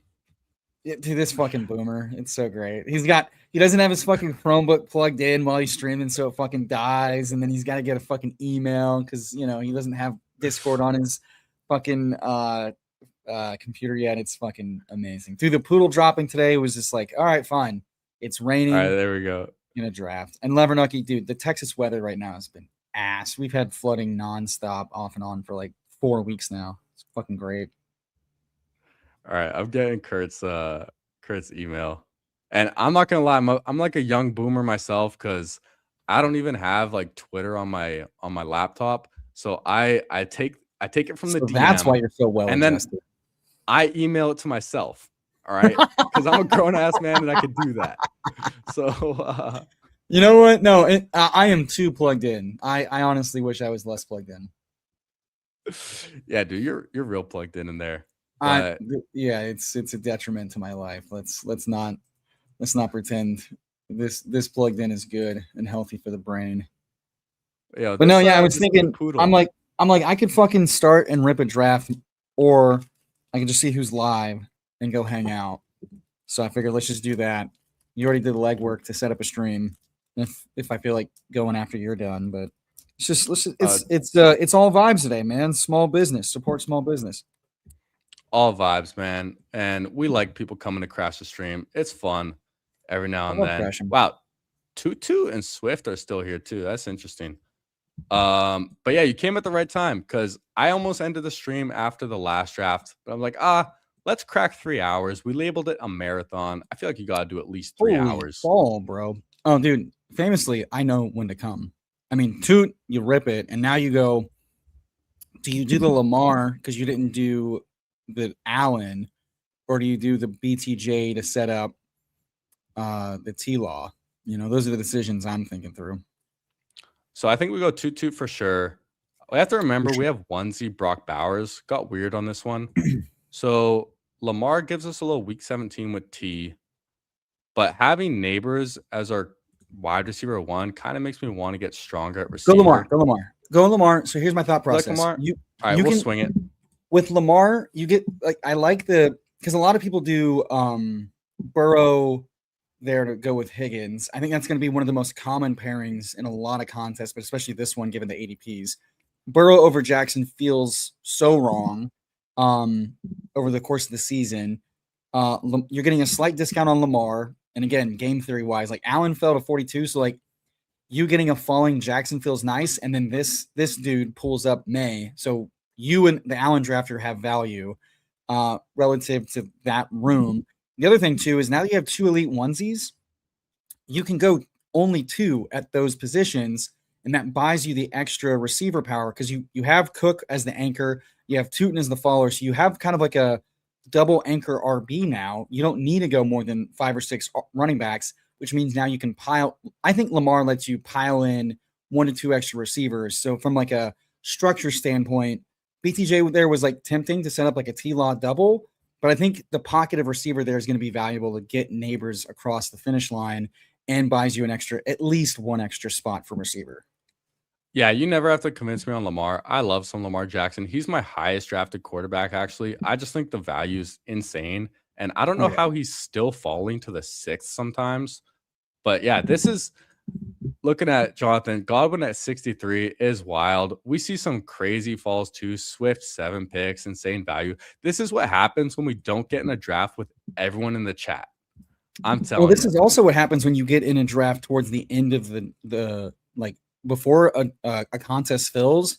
Dude, the best thing you can do is get into a lobby as the contest is getting ready to fill, because sharps are like, I want to change up my combos, and fish / normies go, I'm just getting my guys, and you can get some fucking wild rooms in that, and you're seeing it right now. This is hella nice. Yeah, and I do both too. I get the ADP, but I get wild too and get weird structures. I pulled up Bowers to this one. And speaking of having fun, what's up, dudes? There he is. I had to go with this goofy headset because the other one kept dying last night, so I made an adjustment. You look like PPR Rambus. What's up? That's dude, nice. You gotta get lighting next. You gotta get some lighting next, my friend. Yeah, with the hat on too. Yeah, with Yeah. the hat on too. You got full shade right now, man. Yeah, what do you do? Hey, the future is too bright. Welcome, man. Fun to have you guys crash the stream. How's your Saturday, Ramby? I was working until just now. This is you said you had 20 uno. jobs, right? What were the 20 jobs? Number one. Tell me how life of an exterminator on a Saturday works. Well, I had to drive like 45 minutes to stop one, and then another 10 to stop 2, and then you just keep mosquito spray, whatever, kill some wasps, whatever, some ants at one of them, just another day's work. The annoying thing with 20 jobs though is when there is a lot of drive time, because then it just delays you getting home. And I'm paid by the job, so the quicker I can get done, the better. I mean, that's just me in the bedroom. You know what I'm saying? Oh, there ain't no other emo out there. I'll tell you what. No, there's not. Yeah, I think you gotta. We need to read. If you're pulling up a guy, I like Rizzy here personally. Tucker Craft, baby. He's already got Bowers. I've had Rizzy fall. Yeah, Bowers Tucker Craft is overpowered. I'm not going Craft. There's no way. Oh, I do those things. Well, then just fill out running back then to advance Neighbors with like a Rico. Yeah, I think we're already pushing receiver. I think we get strong at running back. There you go. Let's just take Rico. Sometimes you just gotta go with the flow. Like last draft, I took 6 receivers early. didn't work out. This time we'll try fading it a little bit. See if we can get lucky. And who knows? Maybe Neighbors get some good news, ends up playing week 1, and this is just a smash team anyway. Well, even if he doesn't, you're building a running back room that can stop at 5 if you wanted to. And so now you've got that extra wide receiver dart. You got any advice for Wasp Rambus?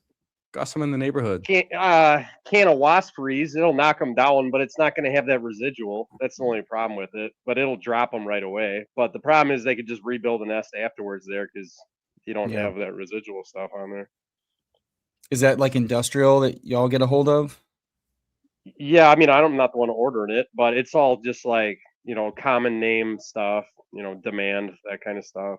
So, no, I assume what y'all get is like some super powered shit that it's legit. Yeah, not commercially available. But some states you don't have to have a license to do what I do. So it depends on the state. That's fair. Bat week, come on now. Oh wow. My goodness. He's not trying to be canceled for a second week in a row. Relax. I didn't get canceled last week, did I? I said trying to. Oh, yeah. I was like, wait a minute, I got canceled last week? I didn't know that. If you don't get canceled every week, is it really a Rambus experience? Wouldn't feel right.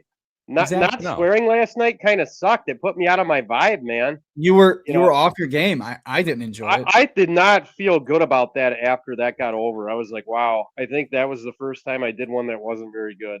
I think you learned a valuable lesson in shit face too. So there was that. Just be yourself, man. When you try to unsolicited advice, steer into what you authentically are, and it'll work out better. It's not for everybody, but just be and do what you do. Because trying to do anything else is gonna come off like shit. No, and I was never gonna change anyway. But I just wanted to give it a go and try the not swearing thing. But the problem was I was drinking for 6 hours prior to that, so I was already tired. and then PPR Tyler wasn't like super hyped, and like then I just kind of matched his energy, and it ended up being suck energy. And that's why I didn't even want to do a second one. I was like, I just need to go to bed. Fuck. No, that's a good call. That's a good call. Hey, though. Sometimes you gotta know when to call it. Yeah. No, I knew it, Emo. I knew it. I knew it right when it was done. I didn't feel great. I'm like, But what do you do? PPR Tyler's still good shit. It's just, not everything's gonna be gold every time, That's what people kind of take for granted, and all three of us on the board can say, like, we're not one of these not working streamers. Like, we're not sitting around with nothing to do and fire something up because we're bored. Like, we have full jobs and lives. And every once in a while you get done with a day and you go live and you're like, I don't got a lot of juice in me. And those days happen. Yeah, I almost took a nap after work today. I think you guys got a pick coming up though. Yeah. Dude, if we get come on now. I'm not even asking you. You're done. Bam bam. Yeah, you were thinking about pulling up Rizzy. I've been seeing him falling lately though. So glad we pushed him. Fall. Yeah, we double tap Purdy too. I never really see Purdy fall to 108. So smash pick right there. Oh yeah. Yeah. Yeah, I thought it funny that you were saying, "Oh, I'm getting real unique with that start at the 1-2 turn." Jerry, I'm like, really? Because I never want to click London, and it's like if I don't get Genty, I'm going to take a running back the first, and then I'm coming right back with Bowers. That's how you get 30% of Bowers. Yeah, I know. You saw I pulled up some Pickens the other day and try and get a little weird. It's fun, man, getting unique out here. Yeah, I made a post on X earlier, and I'm running into it a lot. DK Metcalf, where I see him, it's like DK Metcalf, obvious wide receiver 1. He's not even that old, or P-Wash, or he's like in that range, and it's like, I don't know, man. I have a hard time not clicking him. Well, that's because he wasn't on your finals team and inactive for 2 games because he punched a fan in the face. That was last year. Dude, you know what I'm upset about? Hard to forgive. That was against the Lions, and I was hoping he got ejected that game for the rest of the game or something because the Steelers ended up winning. Like, the Steelers ended up winning that game. Lions could have maybe made the playoffs if they won that game and did completely shit the bed against the Vikings on Christmas. But all happens, man. That guy's getting paid. Yeah, DK Metcalf is getting paid. Yeah. How old is Emo? You would know. How old is Metcalf? Is he like 27? I think he was 27 last year. Maybe 28. Yeah. He's still got a couple more good years left, and he's the obvious wide receiver 1. Yeah, he's 28. Yeah. And what's he going now? Like in the 80s? Yeah, dude, he went 68 in this one. ETR said like they haven't projected, like they've nuked and been conservative across the board of projections, and he still grades out like way ahead of ADP in their ranks. Yeah, but look who you got around him. You got Sutton, you got Marvin Harrison, you got Jordan Tyson. I'm clicking Metcalf over them all day. I like Metcalf. I like Pittman too, though. I'm a big Pittman with Rodgers guy is my problem. Like, and Tom, my co-host on the Sanctuary, is a big DK guy. He's like, hey, the Yak was better last year. Now no Arthur Smith. And maybe that's really what I need to tell myself is like Arthur Smith is gone. Mike McCarthy's a more pass-centric guy.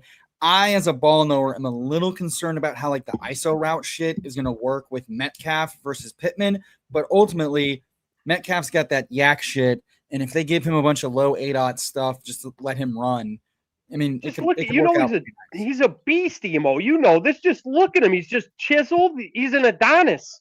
You know he is. My issue is his fucking feet are always fucked up. So he knows the run, baby. People's feet. Who gives a shit? He's really good at running straight. He's had like foot injury stuff too. That's not like Fannin and his duck feet. Right, it's a little different. Yeah, okay. Yeah, exactly. Yeah. I didn't know if DK had a sixth toe or something. I mean, he's definitely got a second cock with that record. Yeah, only Emo. Tell you what, I like the value on DK. He talks about his foursomes all the time. Like, let's see. Really? He actually does. That's a crazy brag. Respect. In Seattle, it was like widely reported how often he was having foursomes, and that's why he and Russ weren't close, but Russ and Lockett were tight because they were going to Bible study together. That could be true. Hilarious. I saw a YouTube short before I clicked on here where some chick offered her virginity for $15 million, or was offered by an NBA player, and she's like, I don't want to say the name, but then she like rhymes something that sounds like Shaq. I'm like, no way. To deflower her, $15 million supposedly offered. That is crazy. She would never be the same after Shaq. I don't think anyone would be. That was at least $13 million of hazard pay for sure. Yeah, right, I think we have to double tap liability there. Here. Yeah, you just got to rip it in at receiver. I think. I don't love Shakir. No one does. Like Coker and Shaheed the most. Yeah, Coker Shaheed. Take Hunter. I don't know. Why I'm not not? On Hunter. This isn't just about early in the season. Well, with neighbors, it is a little bit though. Yeah, I like Coker. Yeah. I like Shaheed. Get a little week 17 as well with these guys. The Shaheed comments have been really good on OTAs and minicamp so far. He's my highest drafted player. I have almost 30% Shaheed. I like him a ton. I think he's really cheap for what he brings. I don't click him that often. It's probably because I like Torrey Horton. And I look at Shaheed as more of a deep threat type guy or special teams. And Horton can do it all over the field. You know, you just described Horton last year, though. Yeah. Yeah, but he was barely even on the field, you know? Yeah, but Shaheed got paid like $50 million recently. Yeah. I think that's a different calculus. Yeah, but how'd they use him when he was there? Torrey Horton was going off before they had Shaheed. But still, they half the season. But you're jumping on a moving train. I guess he's learning the route tree and stuff. Who knows? I mean, you had a Super Bowl contending team that had its pieces in place, and there really wasn't an opening for Shaheed until Horton got hurt late in the season, and even then, it was just like, well, this is working. Just keep it working. That's my cope. That's my cope. One thing too, like they paid Shaheed $17.5 million. Kenneth Walker got paid $15 in free agency. They decided to keep Shaheed over their Super Bowl MVP. I don't think that's nothing. Yeah, I just don't think they liked Kenneth Walker, and that's why they didn't give him the rock more. Who knew? I mean, that's certainly possible. They like a committee, that's for sure. And yeah, sounded like Kenneth Walker was being a little stubborn in contract negotiations. Well, from what John Schneider said, anyways. He does deserve. He deserved to get paid. Seattle for a long time, with Schneider has been, hey, we know who we're gonna pay. Everybody else, you take what we take, or hey, good luck. You know, like they've been staunch with that team building, and it's worked. Like you never hear Seattle getting in a cap casualty problem. Like they are very fine. I mean, how many Super Bowls have they gone through where they've lost like staff, they've lost players? Like they are very fine saying like, dude, I'm so happy what we were able to do this year, but you do you, bud. Like they are not fucking around with like paying a 5 like a 9, you know? Now, what I want to ask, since we're on the topic, what do you both think about Kenneth Walker in Kansas City this year? Smash. I like him. Absolute smash. A little expensive, but I like him. I mean, mid-second round is pretty good. I was drafting so much of him in like the mid-third before he signed to Kansas City. And I think they're going to lean on the run game more with Mahomes coming off an ACL. And they paid him like a bell cow. I think they might change their philosophy a little bit on like their traditional committee. Well, they know they can win 12 games with their eyes closed if they really try to. And they can hand the ball 20 times to Walker and then give him a couple dump-off passes. And then maybe Mahomes isn't getting beat up back there, taking all those sacks. They're thinking Super Bowl, not just, let's win one week, That's my thoughts on it. I think he's getting pounded. And there's no real running back, too, that matters in Kansas City. No, he's been great out of the backfield as well and creating like stuff after the catch. And I think Andy Reid's going to try and cook him up some stuff. He has juice. For sure. If he can stay healthy, like 70-yarder. He's dealt with some injuries in the past, which if he just stays healthy and plays the whole season, I think he's a good pick.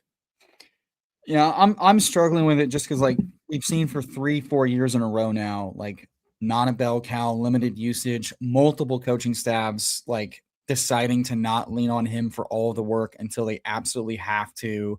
And we've kind of seen just like a guy who has struggled to like be an every down player because of his kind of boom bust nature.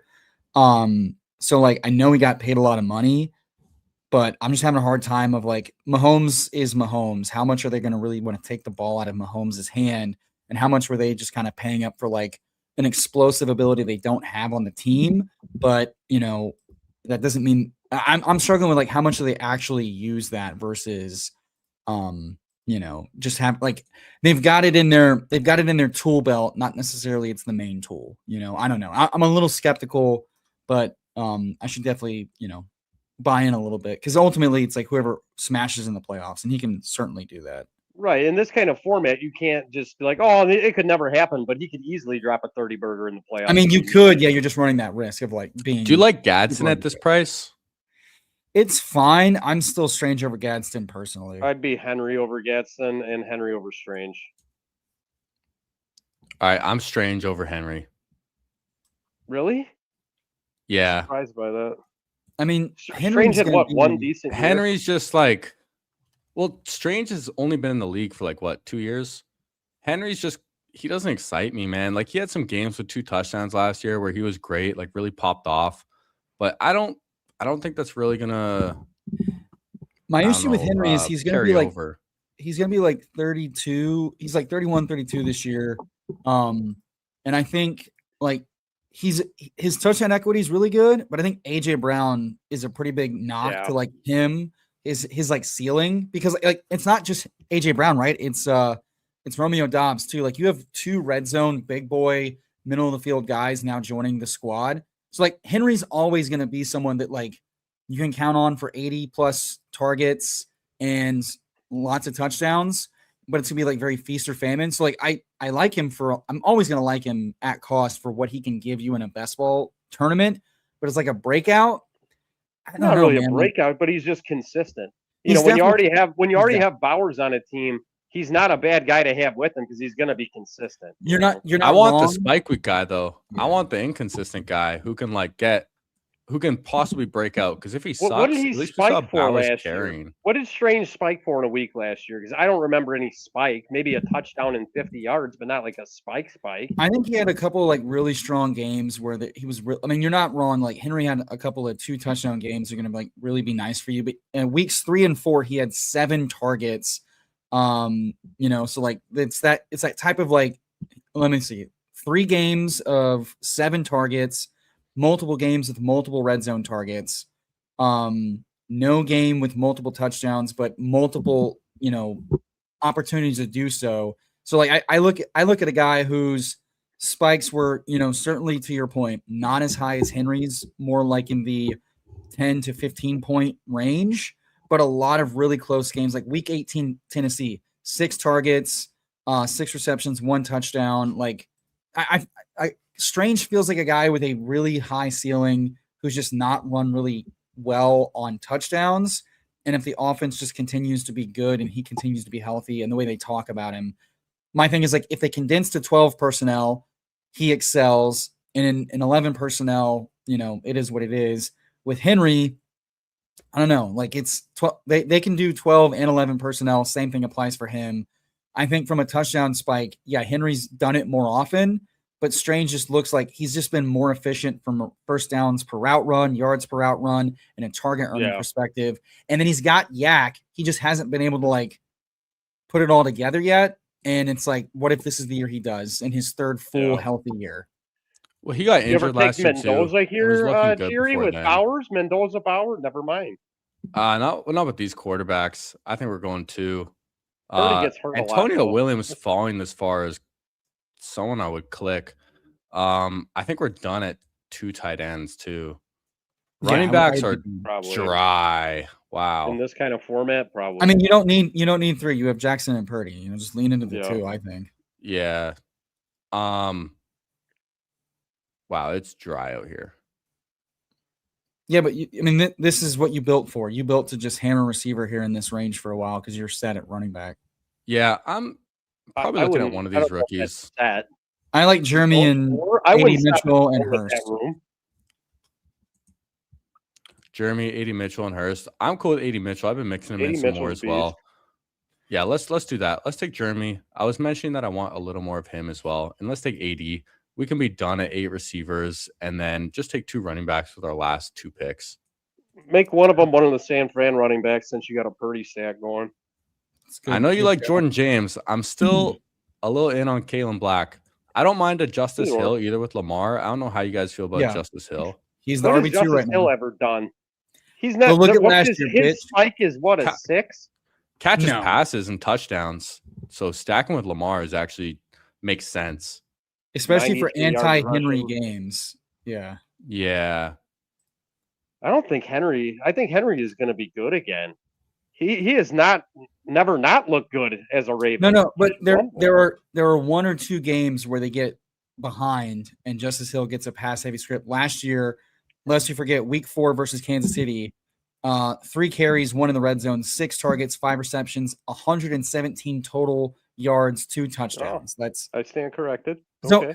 He's not always hitting your flex or hitting your RB2, but like he has the ability to do so in a big way. But you're right. Most of his games, but he's got the occasional 20-plus point game. I go back to 2024, same thing. Buffalo, 4 carries, 6 targets, 6 receptions, 96 yards, 1 touchdown. I look at he actually correlates with Lamar too. And we don't have a Lamar stack. I kind of forgot. Maybe we could have pulled up Surratt instead of A.D. Mitchell or Jeremy. ADP, I don't care about too much. You're way good at receivers. Not now. Instead of like one of these 2 guys, they got a little stack with Lamar. Been getting some good buzz. I mean, those guys are going to be there just because like right now, no one's. So what I'm reading it's OTA's minicamp. A lot can change, but what I'm reading and hearing is that Bateman's been away for personal reasons, but right now, no one has like taken like the wide receiver 2 or 3 role by storm. And when camp starts, they expect Bateman to be the 2, and there's a rotation at 3 between Lane, Walker, and Surratt. So to me, I don't know how much 11 personnel this team's going to run. To me, I'm not taking either one of these guys in 18-round half PPR right now. I don't even draft Bateman. I'm taking some dart throws. I'll take some dart throws. Yeah, pretty happily. I'd rather go for like the Torrey Horton types or the whatever, like guys that when they've. Oh, go ahead, Emo. Sorry. No, just guys when they've gotten the opportunity have like scored touchdowns. Like those guys make more sense. Very true. There's a lot of guys in this like 18th round that I really Tyquan Thornton, mind. Not the worst click, right? Like just guys that score touchdowns. Exactly. If you could here, I'd go Jaden Blue and then Jordan James to finish that running back room if you got 2 picks. Jaden Blue kind of scares me. I'd rather take Justice the backup. Hill. I would stay with 5 and give yourself 1 more receiver or tight end personally. I don't know if we need 9 receivers. Yeah, I think I'd rather go 6 running back. Yeah, if you want to double click. I know. Do you have a preference, Kalen Black or Jordan James? I'm Kalen Why not Black. Just take I know both Rambus of the Niners running James. backs. So when McCaffrey inevitably gets hurt, then you have both of them. Nah, I like Justice Hill for this team. Justice Hill makes sense, yeah. All right, Emo, final call. Black or James? Who are you going with? I mean, PPR just got done talking about Black's film, but I've been clicking a lot of James. So quack quack. Yeah. All right, you said James last, so we'll take Jordan James. I take both of them. I think one of them could just be a great pick. So I think right now I'm just taking James Conner. Just praying. I don't mind James Conner either, too. Like I've taken him a few times. I think was he already gone in this one? Oh no, he's right here. But let's review this team, and then maybe we'll hop in an eliminator. I know Rambus likes the eliminator. Have you done a lot of elims, Emo? Jerry, I'm gonna go get another beer from upstairs. This is so nice having the Chromebook where I can just do this now. Yeah, thanks, Pete. Yeah. I'm gonna go grab another beer. You guys decide what we're doing. Yeah. All right, we'll review this team. Right. I'll be right back. Okay, we'll go over it quick. We got 2-6-8-2. Yeah. Quarterbacks, we have Lamar Jackson, Brock Purdy. The fall on Purdy was sweet with Pearsall as well. Here you go, Jerry. Here you go. What's that? Oh, this. Oh, I missed it. Can you not hear this? No, I didn't hear it. Is this not coming through at all? Oh, I heard that one. There we go. All right. Nut. That's sick. Yeah, we hit the nuts right there. Running backs, James Cook, Toot, Rico Dowdle, Tajay Spears, Justice Hill, Jordan James. Feels really solid. Oh, yeah. I like it. Receivers, I think we made up for the Malik Neighbors with where we took everyone else. Oh, yeah. But Neighbors, Higgins, Jaden Reed, Ricky Pearsall, Coker Shaheed, Jeremy, A.D. Mitchell. We're definitely leaning into the ceiling, a little bit of the uncertainty, but I like it. And getting Rizzy here with Purdy is just cherry on top. Oh, yeah. And then Bowers and Strange. Like, completely forgot. Pulled up Bowers to 13 in this, but I actually think we pulled it off. Yeah.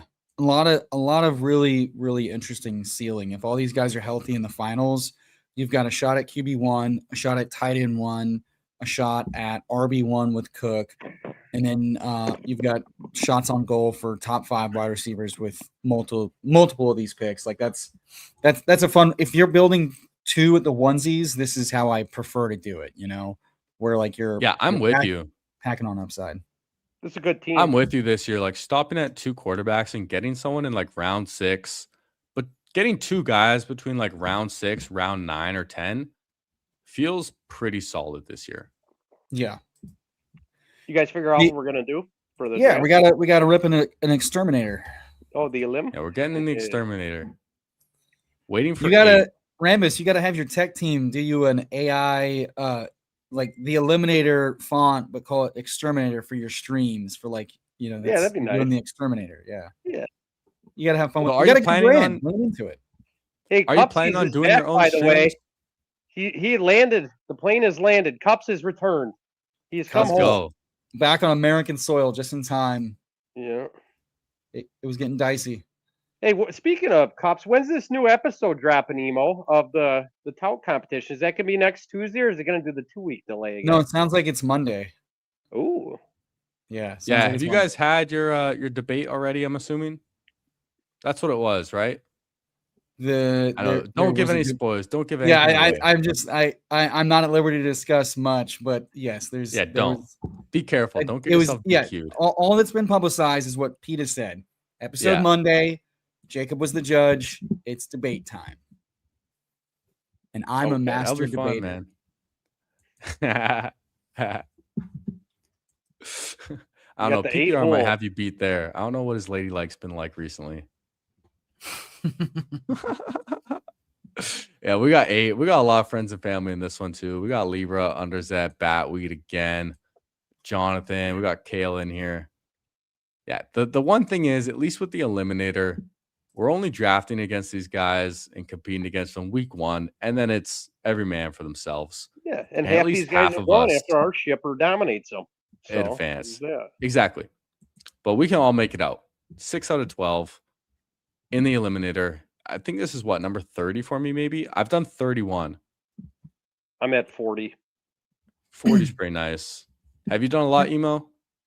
I'm purposely saving a lot of my eliminator volume for, late July, August, just because it's like I'm gonna have there's so much information that's valuable in this contest post week 1 that's gonna be valuable. So do you find like in August you get like overwhelmed at all with the amount of drafts you're trying to do, catching up on like BBMs and eliminators?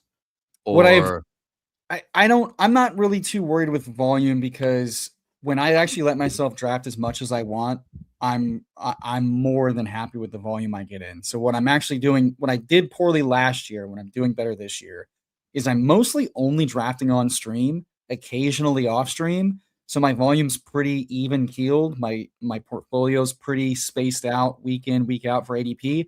And then when it's fucking go time, late June, late July, August, I'm just going to be drafting all the time the contests I want to draft, and we'll let the chips fall where they may. Yeah, that makes sense. I've been doing most of my drafts on stream as well, kind of more the BBMs off stream, because man, I'm a sucker for these like Friday night 11 p.m. BBMs. Oh yeah. Like yo, Rambus, last night I started with CD Lamb and Ash and Ginty in a BBM. Yeah, that's lit. That's a good start. That's a good start, man. Starts awesome. It feels good when it happens. Now I gotta remember we're in an eliminator right now. Yes. So we immediately click the Genty button. It's Genty's time. Emo, do you agree? Well, let's all collaborate on this one. Do you agree, Emo? Jonathan Taylor's quarterback has an Achilles injury. The Colts are gonna suck. There's no reason to click him ever. He can take that star off. CD Lamb, you have George Pickens on your team. So you're like sharing targets. No, thank you. Jetta's fun, but Kyler, did we get sniped? No, we got Genty. No, okay, because I'm right in the middle and I just can't tell when we're on the clock. Well, and that's by design. Oh, yeah, maybe if you're a little in the mystery box, that's a good thing. Do people like this more? No, I'm sure they like the other one better, but it's funnier to see. I like it up top more. Rambus panicking just a little bit to see if we got sniped on Genty's good TV. I was worried. I was concerned, Emo.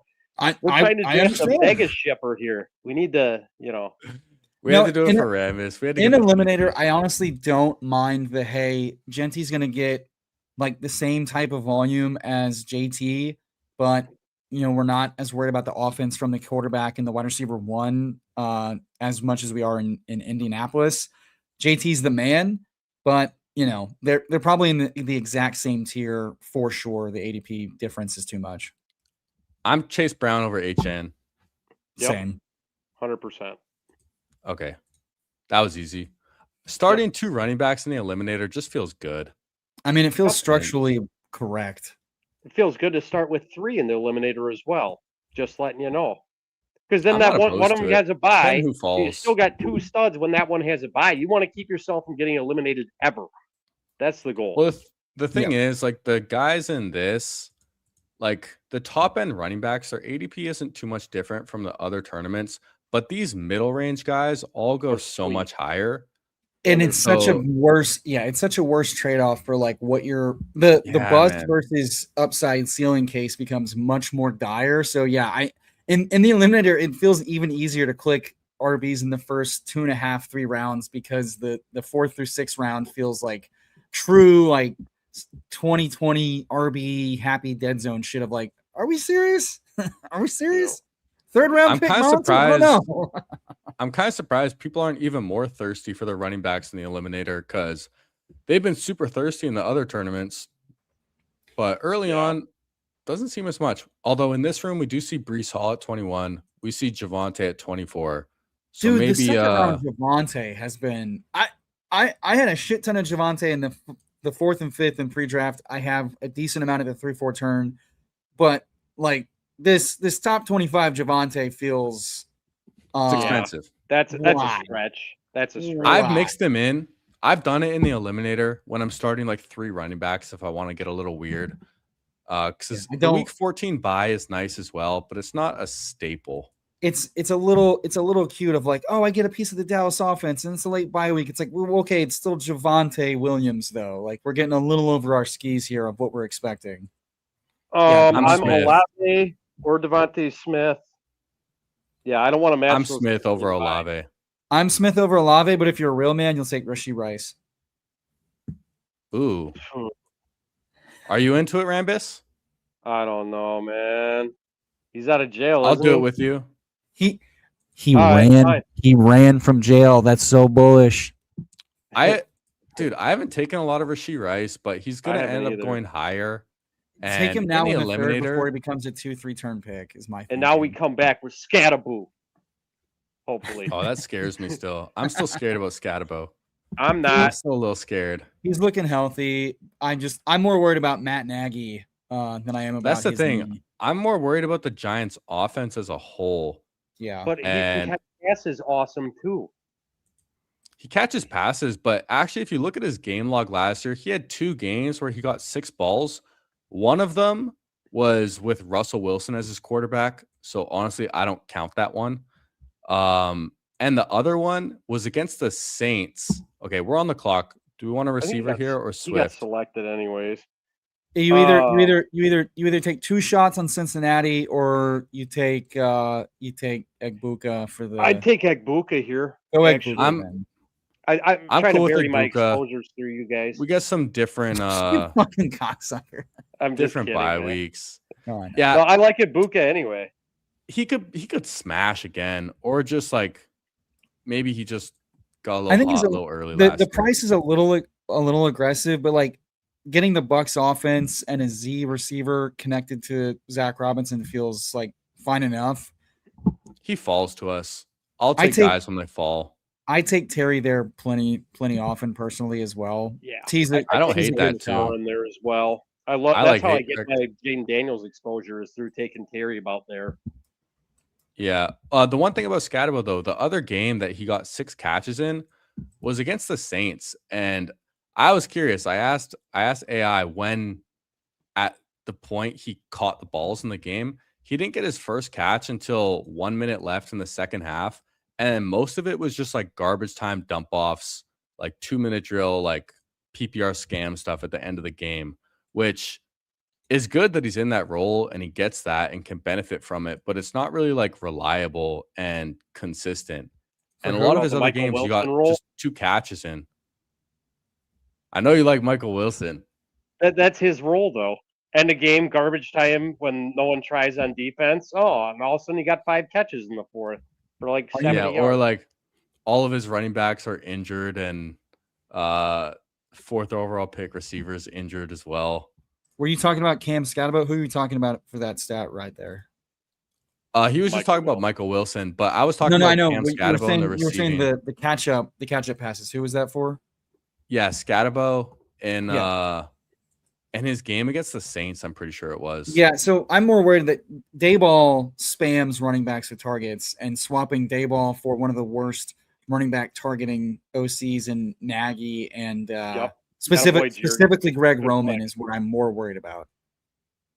Of like from a target ceiling. Scatterbo feels so fucking fun, but like you couldn't have got like this girlfriend is busted compared to the last one. Scatterboo is fun. He's me as a football player. He is. I love that guy. I want to have all of it. It just I hate. Did we get Loveland? No, he went. Oh, dang it! I thought Jerry just DJ took Moore him without even communicating. I'm DJ Moore here. I don't know. I'm Watson over both. I'm not. I'm a running back here. Pollard or Trevion? I prefer Trevion. I prefer Trevion's fun too. All right, we'll go Trevion. We'll stay strong at running back. It kind of scares me in the eliminator. He could either win it for you or tank your team. But as our third, it feels okay. Yeah, you're not paying a premium for him in this like you are for Pollard or Price, though. And in a way, it's less so for Price. But like Watson just feels like such a clear breakout target for a good offense. Like if they run a lot of 12 personnel, he and Kraft are going to crush if they actually pass the ball. Big time if they pass it. Fucking finally. Yeah, that is true. And then, man, receivers are drying up. Hopefully Rome comes back to us. Although Libra in front of us only has receiver dries up, you just take a quarterback and it's fine. Yeah, I would take Daniels unstacked. I'm totally happy with it. Yeah. Also, BTJ being much lower in the eliminator is very funny to me because it's still a Jaguars offense. Like, yeah, I'd rather have BTJ than any of the guys you just clicked on. It's Daniels. I'd rather have a third wide receiver. Yeah, I hate Rome. No, Rome. I'm Rome over BTJ. BTJ Rome is the third target on his own team. Allegedly. It's true. I like Emo. Rome. I like BTJ. Either one of those guys does it for me. The week 10 All buy, right. does that matter, or 7 buy? Yeah, I'm not. There's a Oh, lot we just more- overlapped week 10 buys even. What a horrible pick that was, Jerry. I'm It's not okay. too scared of it. It's our only overlapping buy. It doesn't matter. These things Who matter, cares? Jerry. It's There's a eliminated. lot more goes week right 7. after, There's though. a lot more week 7 buys than week 10 buys, is what I have found out. That is true. The Washington Jacksonville buy overlap is a motherfucker. Yeah, for week 17 as well. It's Well, it's just two offenses I want a lot It's of, tricky. and it's like fuck. I have the same problem with the Ravens. With the Genty, I don't like doing Genty Henry and Eliminator often because of the week 13 buys. Yeah, and that I'd like to have Genty Henry anyway, but it is week 13. So if you make it to week 13, I you was made gonna a couple say, if you grand make it either to that way. week, you're sitting pretty. Yeah, I have Garrett only done it Wilson once, goes but around I'm there, too. trying to click the Genty Bowers 1-2, except because it'll get you to week 13. So So I if haven't you're- done it in Eliminator. yeah. If you're doing the overlapping bye weeks for the running backs in the first 2 rounds, what's the preferred structure to get out of that? Is it 2 more heavy running backs in the top to just like stay at 4 and be like, hey, I've got 4 studs, or is it to attack it with numbers and spread out an additional 4 the rest of the draft? I'm thinking you hit. I with have numbers. so many 4 running back Eliminator teams, it's not funny. And that's because I bully tight end big time. I have Bowers Loveland. I have Kraft Loveland. I have Bowers Kraft. I mix in those 3 all the time because they're all 3 of them are underpriced. Are you doing only 2 tight ends in those builds? Or are Typically, you doing yeah. 3? Okay. Typically Yeah. 2 because I'll bully they the have tight ends smash. sometimes, but I like the late ones too. I was gonna think say there's the so many Eliminator good is where late I'm. picks. Yeah, I'm getting gross and just punting tight end more often than not for Eliminator because it feels I like like the 3-1 late keys. ones until Kittle said he was healthy because I was clicking his backup a lot. Oh, I mean, The bye weeks matter in the eliminator. They do an eliminator for sure. In the They matter a eliminator, lot. bye weeks matter, but I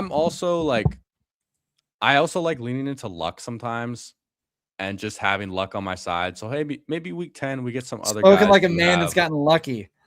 other week 10s. Hurts is a fuck, dude. smash. Yeah, Hurts I is don't a care about bye weeks. No, Another week 10 buy. 10? Week 10 buy. Hold on. Wait, actually, do But we it's have a a quarterback QB yet? 80. You Wait, we don't have a QB yet. quarterback. Okay, all No, right, my no bad. quarterback. No My bad. QB. My bad. You're We not gotta thinking do it. Caleb. Yeah, We got to I do got it. a little more. I got passionate there. My bad. Although I love it. I don't know Bring if the we take passion. Lemon on the way back. I like No, Lemon that's falling, week but 10 that's again. another. Look at our week 10. That's receivers. too much. Yeah, it's too much. Way too much. God, Pierce is going to be hurt, and he's not that good. Michael Wilson, just do it. We already made our pick. We're Wait, we got it 7 on the picks way away. back, though. We got another one, don't we? I mean, Pittman's a nice like pivot off of that if you're not going to go Pierce. I like Pittman the most out of these guys. Yeah. To be honest. like Different Wilson. bye week, access to another stacked quarterback later on. Blah Week blah blah. 14 In this guy, tournament, Michael too. Wilson, wide receiver Like- 1, Michael Wilson. Michael Wilson scares me, man. His team is He just so was. ass. He was. I mean, brother, come He's on. better than Marvin Harrison Jr. Everyone just needs to come to terms with it. This He's year a will bargain. definitely prove it. I need to see it one more time. You will, but you'll be on the sidelines if you ain't clicking them. I click him when he falls. That's like such a 15 banger picks. line. Let it breathe. That was such a banger line. Let it breathe. I'm It's Pittman true. over Wilson. Wilson's been falling. I'm Pittman as well. I'm not Pittman. He's the wide receiver 2, and DK Metcalf's there. Sorry, and you guys buddy. just override me every time. Jeez. Oh, the guy that got Genty at the first fucking round's getting overridden. Nah. Well, I gave you guys the best pick on the board. Sorry. You got And your I one. appreciate you. And I appreciate And you probably would have like clicked it GT. too, Emo. You guys both probably would have clicked it there at 8. What, Wilson? You know that's the right spot. I have a lot of GT. I can't. Oh, look lie. at Michael Oh, Wilson I like one him. immediately following our Pittman selection. I mean, Underzet loves him some disgusting receivers. He's a fucking Ayuk bull. Hey, I P-Wash was at last 79 year. is pretty nice. I screwed up. I Oh, ruined so no. many of my teams because of Ayuk last year. Oh, that no. hurt. Many. I such had like cases. 30% Ayuk. That sucked. Ouch. Yeah, that's tough. He was so cheap. I'm like, Ayuk's good. He's good at football. He's just a nut job in every other aspect of life. Many such He cases. started out like in the 70s, I think, when drafts Yeah. first opened. Yeah. And then all of a sudden he was in like the 150s, and I've just been clicking them the whole time, and I just kept clicking them. You're like, the sign Dude, doesn't like that work. with I can't Mixon, read. too. But then, like, Mhm. guys like Judkins, it worked out. I mean, that guy was going in the 60s initially, and then fell to like the 200s almost. Yeah, completely different situation though. Like we had no idea was so going to different. get suspended. Let's take a gander at our team. Like how about it, guys? Thankfully, I dodged the Mixon bullet last Hurts year. week 10 by 3 running backs, 4 receivers, no tight end. Jackson Dart here. Chase Brown, Trevion, stud running back room. Rashi possibly out of jail. Rice out here. Abuka. Rome Adunze, target 3 on the Bears. And who was the other one? Michael Pittman Jr. Yeah. Okay, the wide receiver. I like Michael Pittman. You said it yourself, Ramby. We're diversifying on our account on your behalf. Yeah, but Pittman, he wasn't even that good for the Colts. I mean, he's okay. Yeah, he was. Yeah, he was. He's okay. I'm Dart. Dart, QJ, Dart feels awesome. Yeah, we could take QJ too, but I like the falling Dart. Actually, we can't do week 10 bye with Bo Nix. So Dart.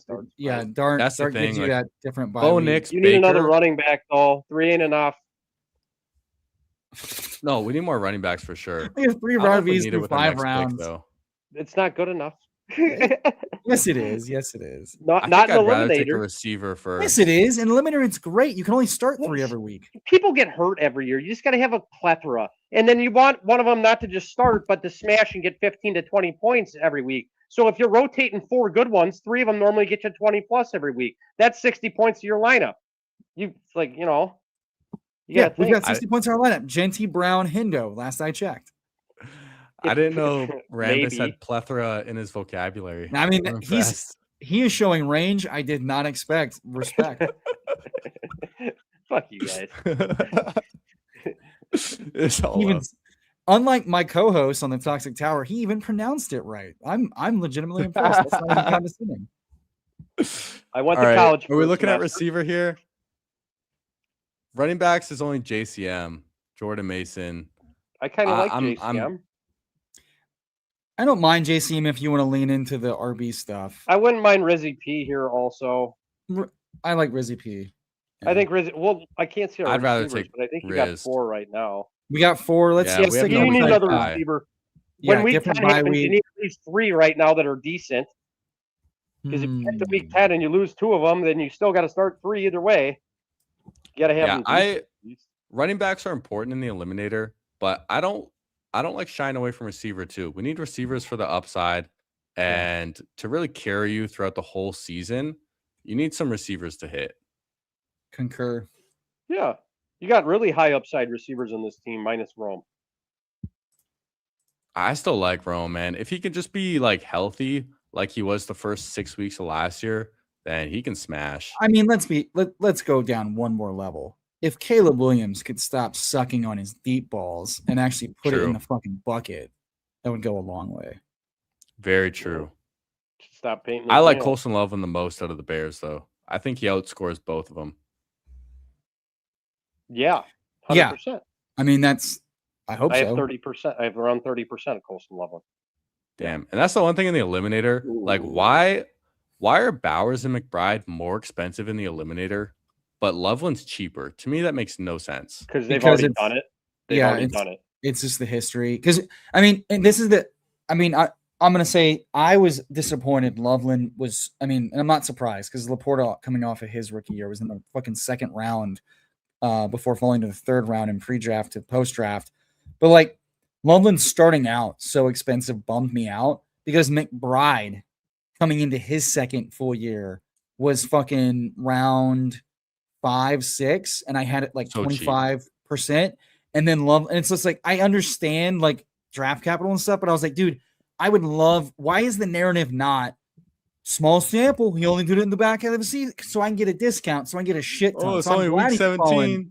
Yeah, I was glad he fell a little bit because I was like, dude, I don't want to pay like early 4th round for a guy who, does have a small sample size, but a really strong profile. Yeah, so but it was a small sample size when it mattered too. That's the well, thing. And that's really what it is. It's a little bit of sticker shock, but yeah, I mean, like much like Kittle'll be a good click here probably if he is playing week 1. You need a tight end, don't you? There's a little bit of risk that Kittle misses week 1 because it's an international game. Kittle scares me. I like tight end here. I think I'd rather go with. I go Andrews or Kincaid. Well, actually, I'd take Goddard on this team, but I'd want two. I think go two. Honestly, tight ends I like here. Goddard the most. Goddard's with Hurts too. I like Goddard the most. I'm not scared about the Week 10 bye. Well, no, Mark not when Andrews. it's a different position. But yeah, so like in Eliminator, like the team has to do like international logistics for Week 1 because they play their first game internationally, and so there's some risk that Kittle just can't travel with the team even if he's healthy to play. So FYI for your Week 1 boys. That's good to know. I can't see Kittle playing Week 1, man. And Achilles is a serious injury. They've gotten so much better. Like, honestly, different sport, but seeing Jason Tatum come back from an Achilles less than a year and ball out is pretty bullish, in my opinion, because I think that's even harder to come back from in basketball than football.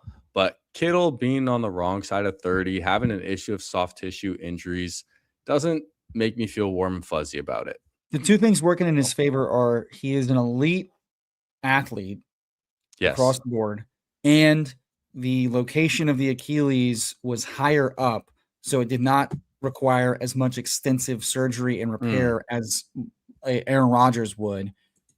The problem is he's 33, and the timeline's tight to get on a plane and travel internationally a week or two ahead of time. That's the problem. Yeah, Levernucky's right. Those peptides are people are loving these peptides, man. Now I'm Kincaid right here. Yeah. I'd be Kincaid. I think that works out well. Catching up at tight end, Goddard, Kincaid. I think our team feels really solid now. 2-3-5-2. Jalen Hurts, Jackson Dart. Running backs, Gene T, Chase Brown, Travion.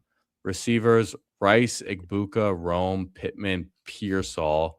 With Goddard and Kincaid.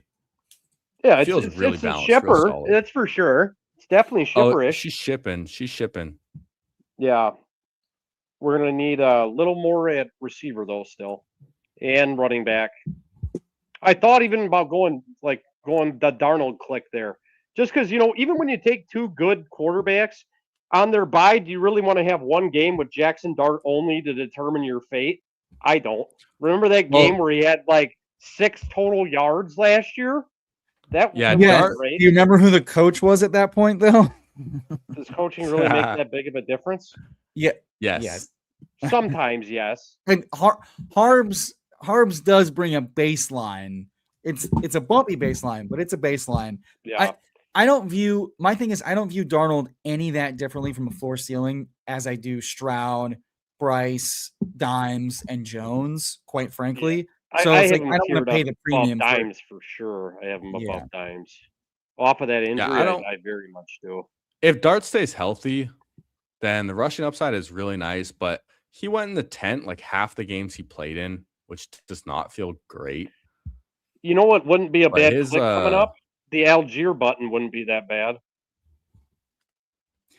I'm worried about on the worst projected offense. Bad offense. How much does the grinder back score with that? Is it really that bad of an offense with McBride? Yes. If they don't run back, don't run back exactly what they did last year with Brisket, it's awful. Yeah. Well, they're going to right away, but then it's going to end after a different 4 offense. Weeks, and then Minshew Mania comes in. I'm Omar here though. I'd be Algier all day. Not even close. Actually, I'm Rodgers. Get the third Actually, QB. I like that with Pittman. Yeah, get the quarterback. Yeah, good Definitely call. Rodgers. Box out the guys in your room. Yeah. Now we got our 3 and we're done at QB and we feel great about it.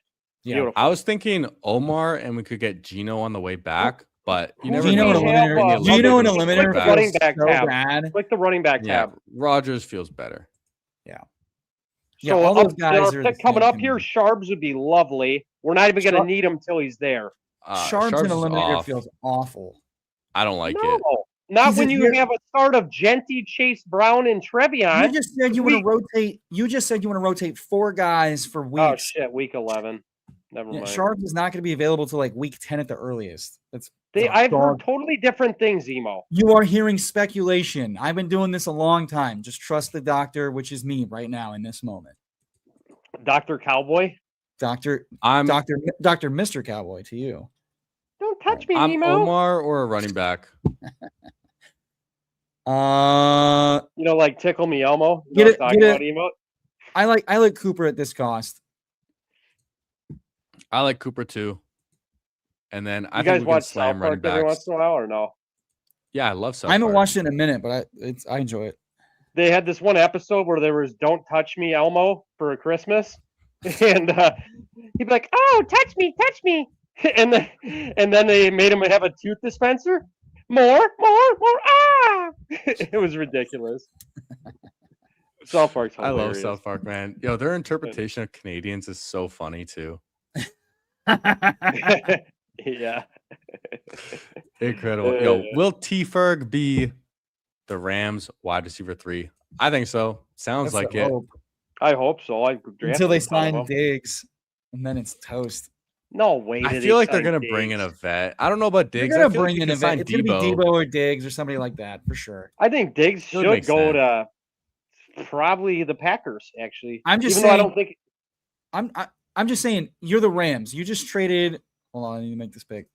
You just traded all of that for Myles Garrett. Aaron Donald may come back week 1. This is your Super Bowl window. Every year with Stafford might be the last, even with a 2-year extension. You're going into the season with your wide receiver 3 being who? Cavante Mumpfield? No, you're not doing it. I don't give a fuck. I don't give a fuck. I do not give a fuck what the Ferg Bulls think. He is fun. He cannot be your wide receiver 3 week 1. That is insanity. I completely agree. It's not happening. Are you guys drafting Debo? Are you drafting Diggs? I do. I've got like 20% Debo and about the same on Diggs. They're signing somewhere. Their price is going up. Why not take them while they're cheap? Yeah, I don't want to take them. I'm not going to take them once they sign somewhere and the price goes up. Exactly. So get them now. I like Debo at cost more than Diggs. Wow, Geno's still here too. Well, it's because you're not a respecter of 100 plus targets. Tight end, though, guys. By the way, if we're gonna do something soon, running back here feels nice with Tucker if we can get. Yeah, we need running back. No, the tight ends are all the same. Yep. The 10 doesn't match the running back buys. It's perfect. Yep. Yeah. Sean Tucker works. Yeah, I like Schultz plenty, but like, there's plenty of tight ends around the corner. We can just take some other shitter tight end. Yeah. Whatever. Yeah. I mean, especially on Eliminator, like Tucker is such a nice potential week winning ceiling if he gets, some work. It's crazy. Whenever these guys are out and Tucker gets 20 carries, he runs for 200 yards and 3 touchdowns. That's what I'm saying. It's happened like back-to-back seasons. Why is this guy not getting the rock a little more? I don't get it. Because Todd is a fucking weird, dumb dude, man. That's really all it is. That is weird and dumb. And then when he's out, he just gets a full workload and dominates. I just don't get it. Which is even more wild given the fact that, he went undrafted because of a potential heart issue, and he's like breaking games single-handedly back-to-back seasons. It's one of my favorite stories in the NFL. All right, welcome to the squad. If Dalton Schultz is there, 20 picks after ADP. Oh yeah, 100%. Oh, he's one click away.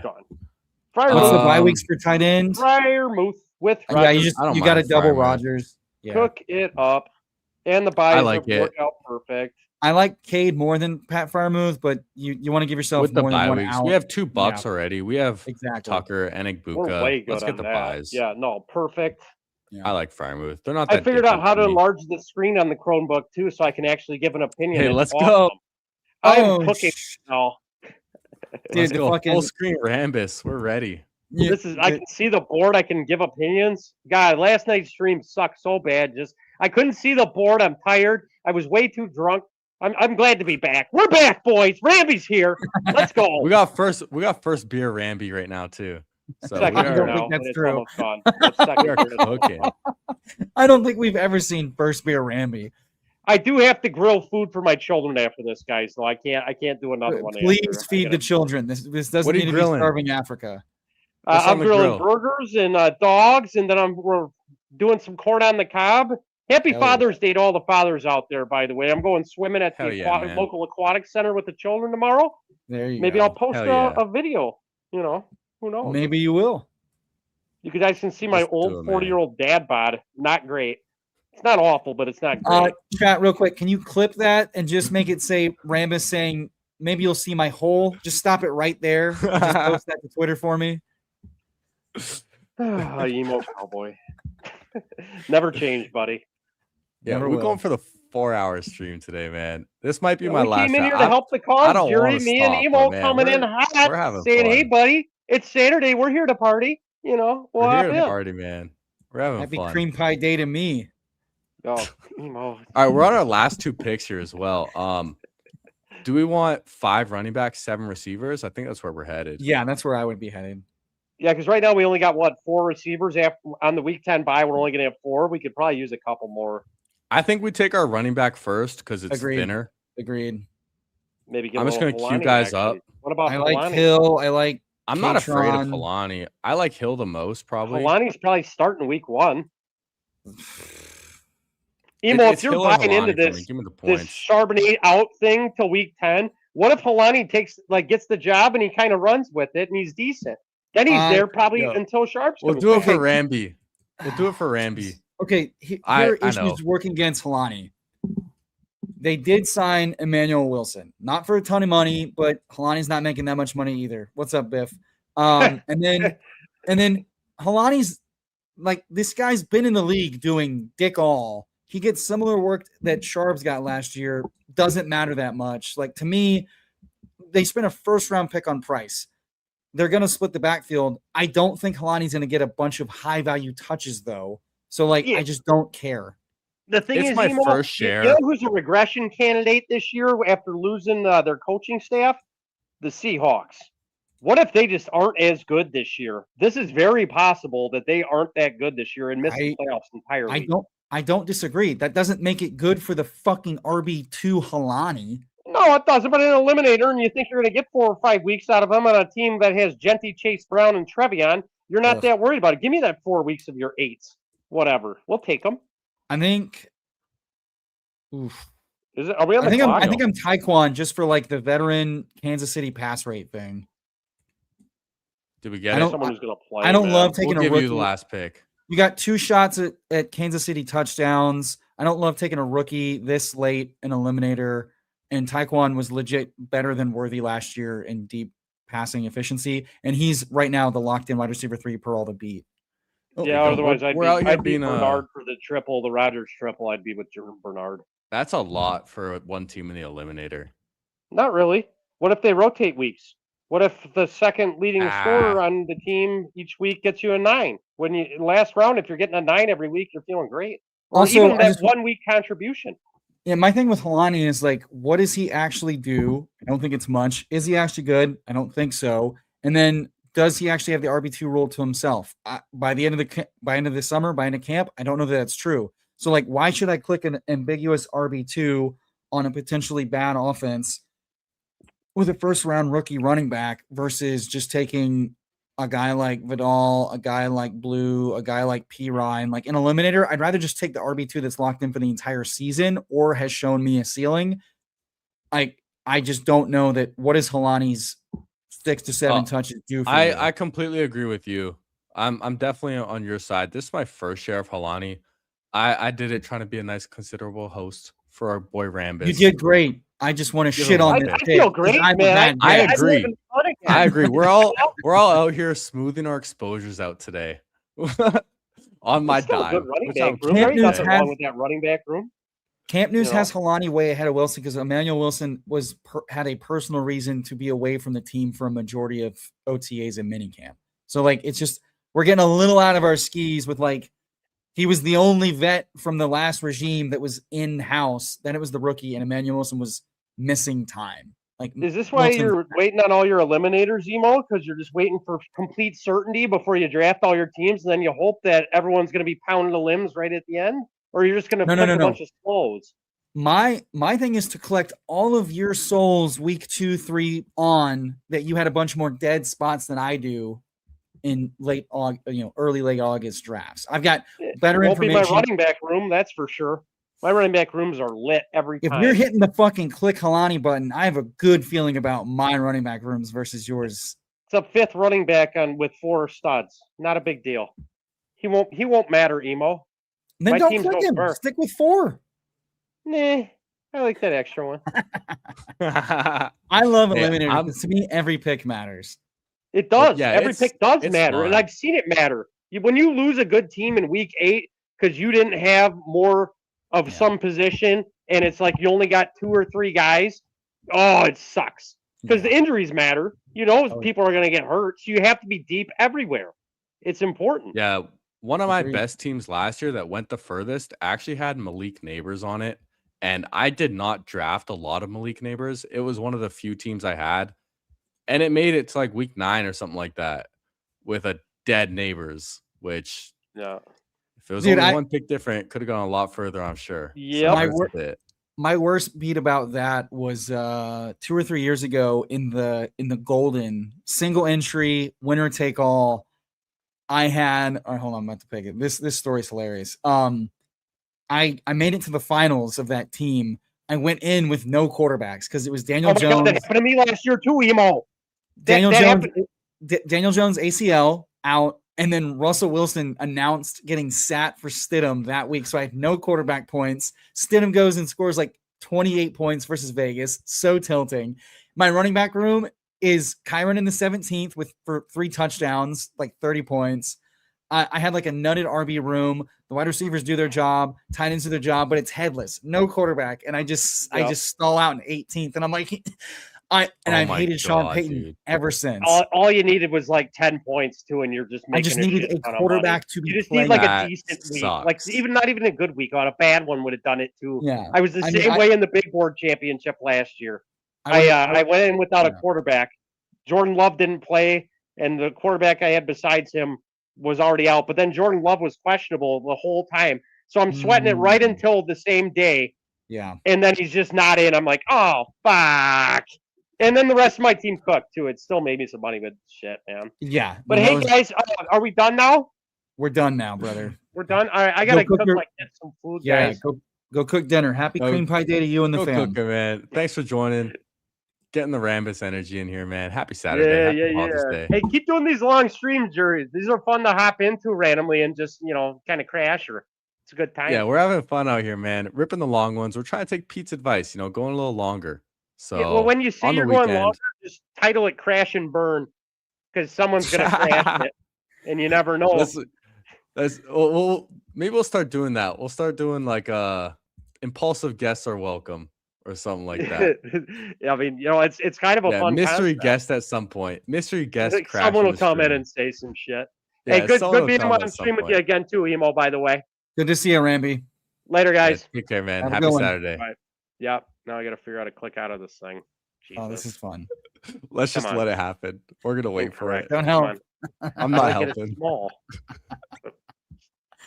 No, don't display brightness. Oh, we got it. We got it. Exit.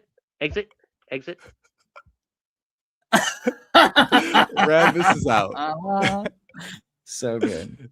Beautiful, man. Wow, it's a lot quieter in here now. I think part of the fun of Rambus in a stream is the tension of everyone on pins and needles waiting for something's about to be said, something's about to happen. It's going to happen. There's never like a calm quiet. Yeah, absolutely. And the more we stream with him, I'm sure the more we'll get better at like prompting him for his Rambus moments and then just letting him rip as well. And just much like BBG. Yeah, you gotta get the cadence for when the rant is the soliloquy is about to hit. And then you're like, all right, just let him go. Yeah, BBG's famous rant after getting getting voted out. My goodness. He's got a lot of noise in the community though. Yeah, I mean, we love BBG, man.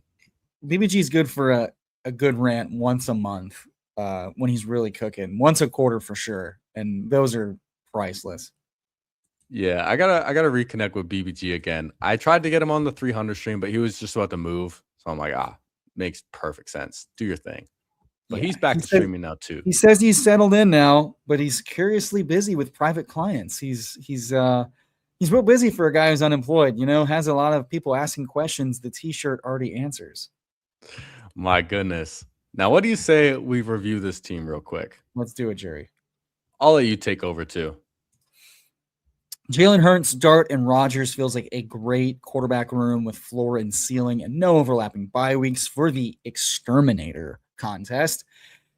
I mean, I like it. Like those are. I like it. It's totally solid with where we got them to. Like Hurts, 10 picks passed. Yep. Dart, 12 picks passed. We don't have stacks for either of them, But in the eliminator, I really don't care. Yeah, especially for running quarterbacks, like it doesn't matter. Yeah, with the one guy you kind of want stacked for a ceiling outcome, you've got it. You've got him double stacked, so that I think that's solid. And then Genty, Chase Brown, you're talking about Genty, Chase Brown every week feel really, really live. Travion, we're carrying for probably the early part of the season with the occasional spike, but it's like, okay, Ramondre is probably carrying the rock, but Hendo is waiting to pounce for a 30-point game. Tucker kind of the same way. So it's a little bit thinner of a true upside running back room, given all those things. But Tucker, Hendo are both, very live for a 30-point game at some point. I'm not even going to say this last dude's name. He doesn't exist to me.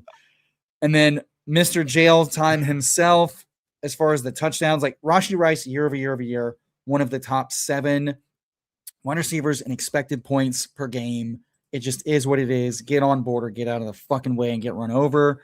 Hopefully he doesn't get run over by his quarterback this year. Egbuka, we're buying in on the offense and the upside. You get a little bit of a price discount on him at ADP, which at this point I don't mind. Rome, we're both in on as far as the X. He's volatile, but when he scores, it's 2 touchdowns, it's 100 yards. Pittman is the most disrespected steady Eddie in the game. He spiked with Daniel Jones. He spiked with Old Man Rivers. I will not hear this slander. His back is healthy. He is playing good ball. It's not his fault. Leave Brittany alone. Rizzy Pearsall, when he's healthy, he is crushing. End of story. And you've got the cheapest first-round receiver since fucking Garrett Wilson himself on the Jets. It's very easy to see how that works out. We take another shot at touchdown equity on the Chiefs for Tyquan. We don't have Walker, so we're taking 2 shots on the guys that catch touchdowns on that team. And then Goddard, Kincaid, Freiermuth. Old men that just know how to score. And when I say old man, because Kincaid has old man knee. I think it's kind of crushes. Like for the eliminator, I think it's pretty sweet. Yeah. I'm kind of with you on the Halani. I did it a bit for the meme, and maybe I do that too much on my channel, or sometimes I just make total joke picks. But you know what? I truly believe in the vibes and energy put into your draft. And that's why I drafted Odell Beckham on one puppy. Okay. That's why I drafted Sion Vaki on one draft pre-draft. Sometimes you need it for the vibes. I mean, let's be honest. You got to have fun doing this. Otherwise, what are you doing? It's not a good investment. You're not going to realize money on any given slate. So enjoy yourself. Have some fun. Yeah. Whatever. We have fun around here. And we had the blessing of taking KO's eliminator virginity. I don't know if you're talking ever or just this year, but hey, happy to be a part of it. And man, we drafted a shipper. I've been live for over 4 hours now. The more I do it, the more I want to just keep I could go for 5. Oh, you want to keep going for longer? Dude, I'm so tempted, but my ass is so sore. Pause from sitting for so long.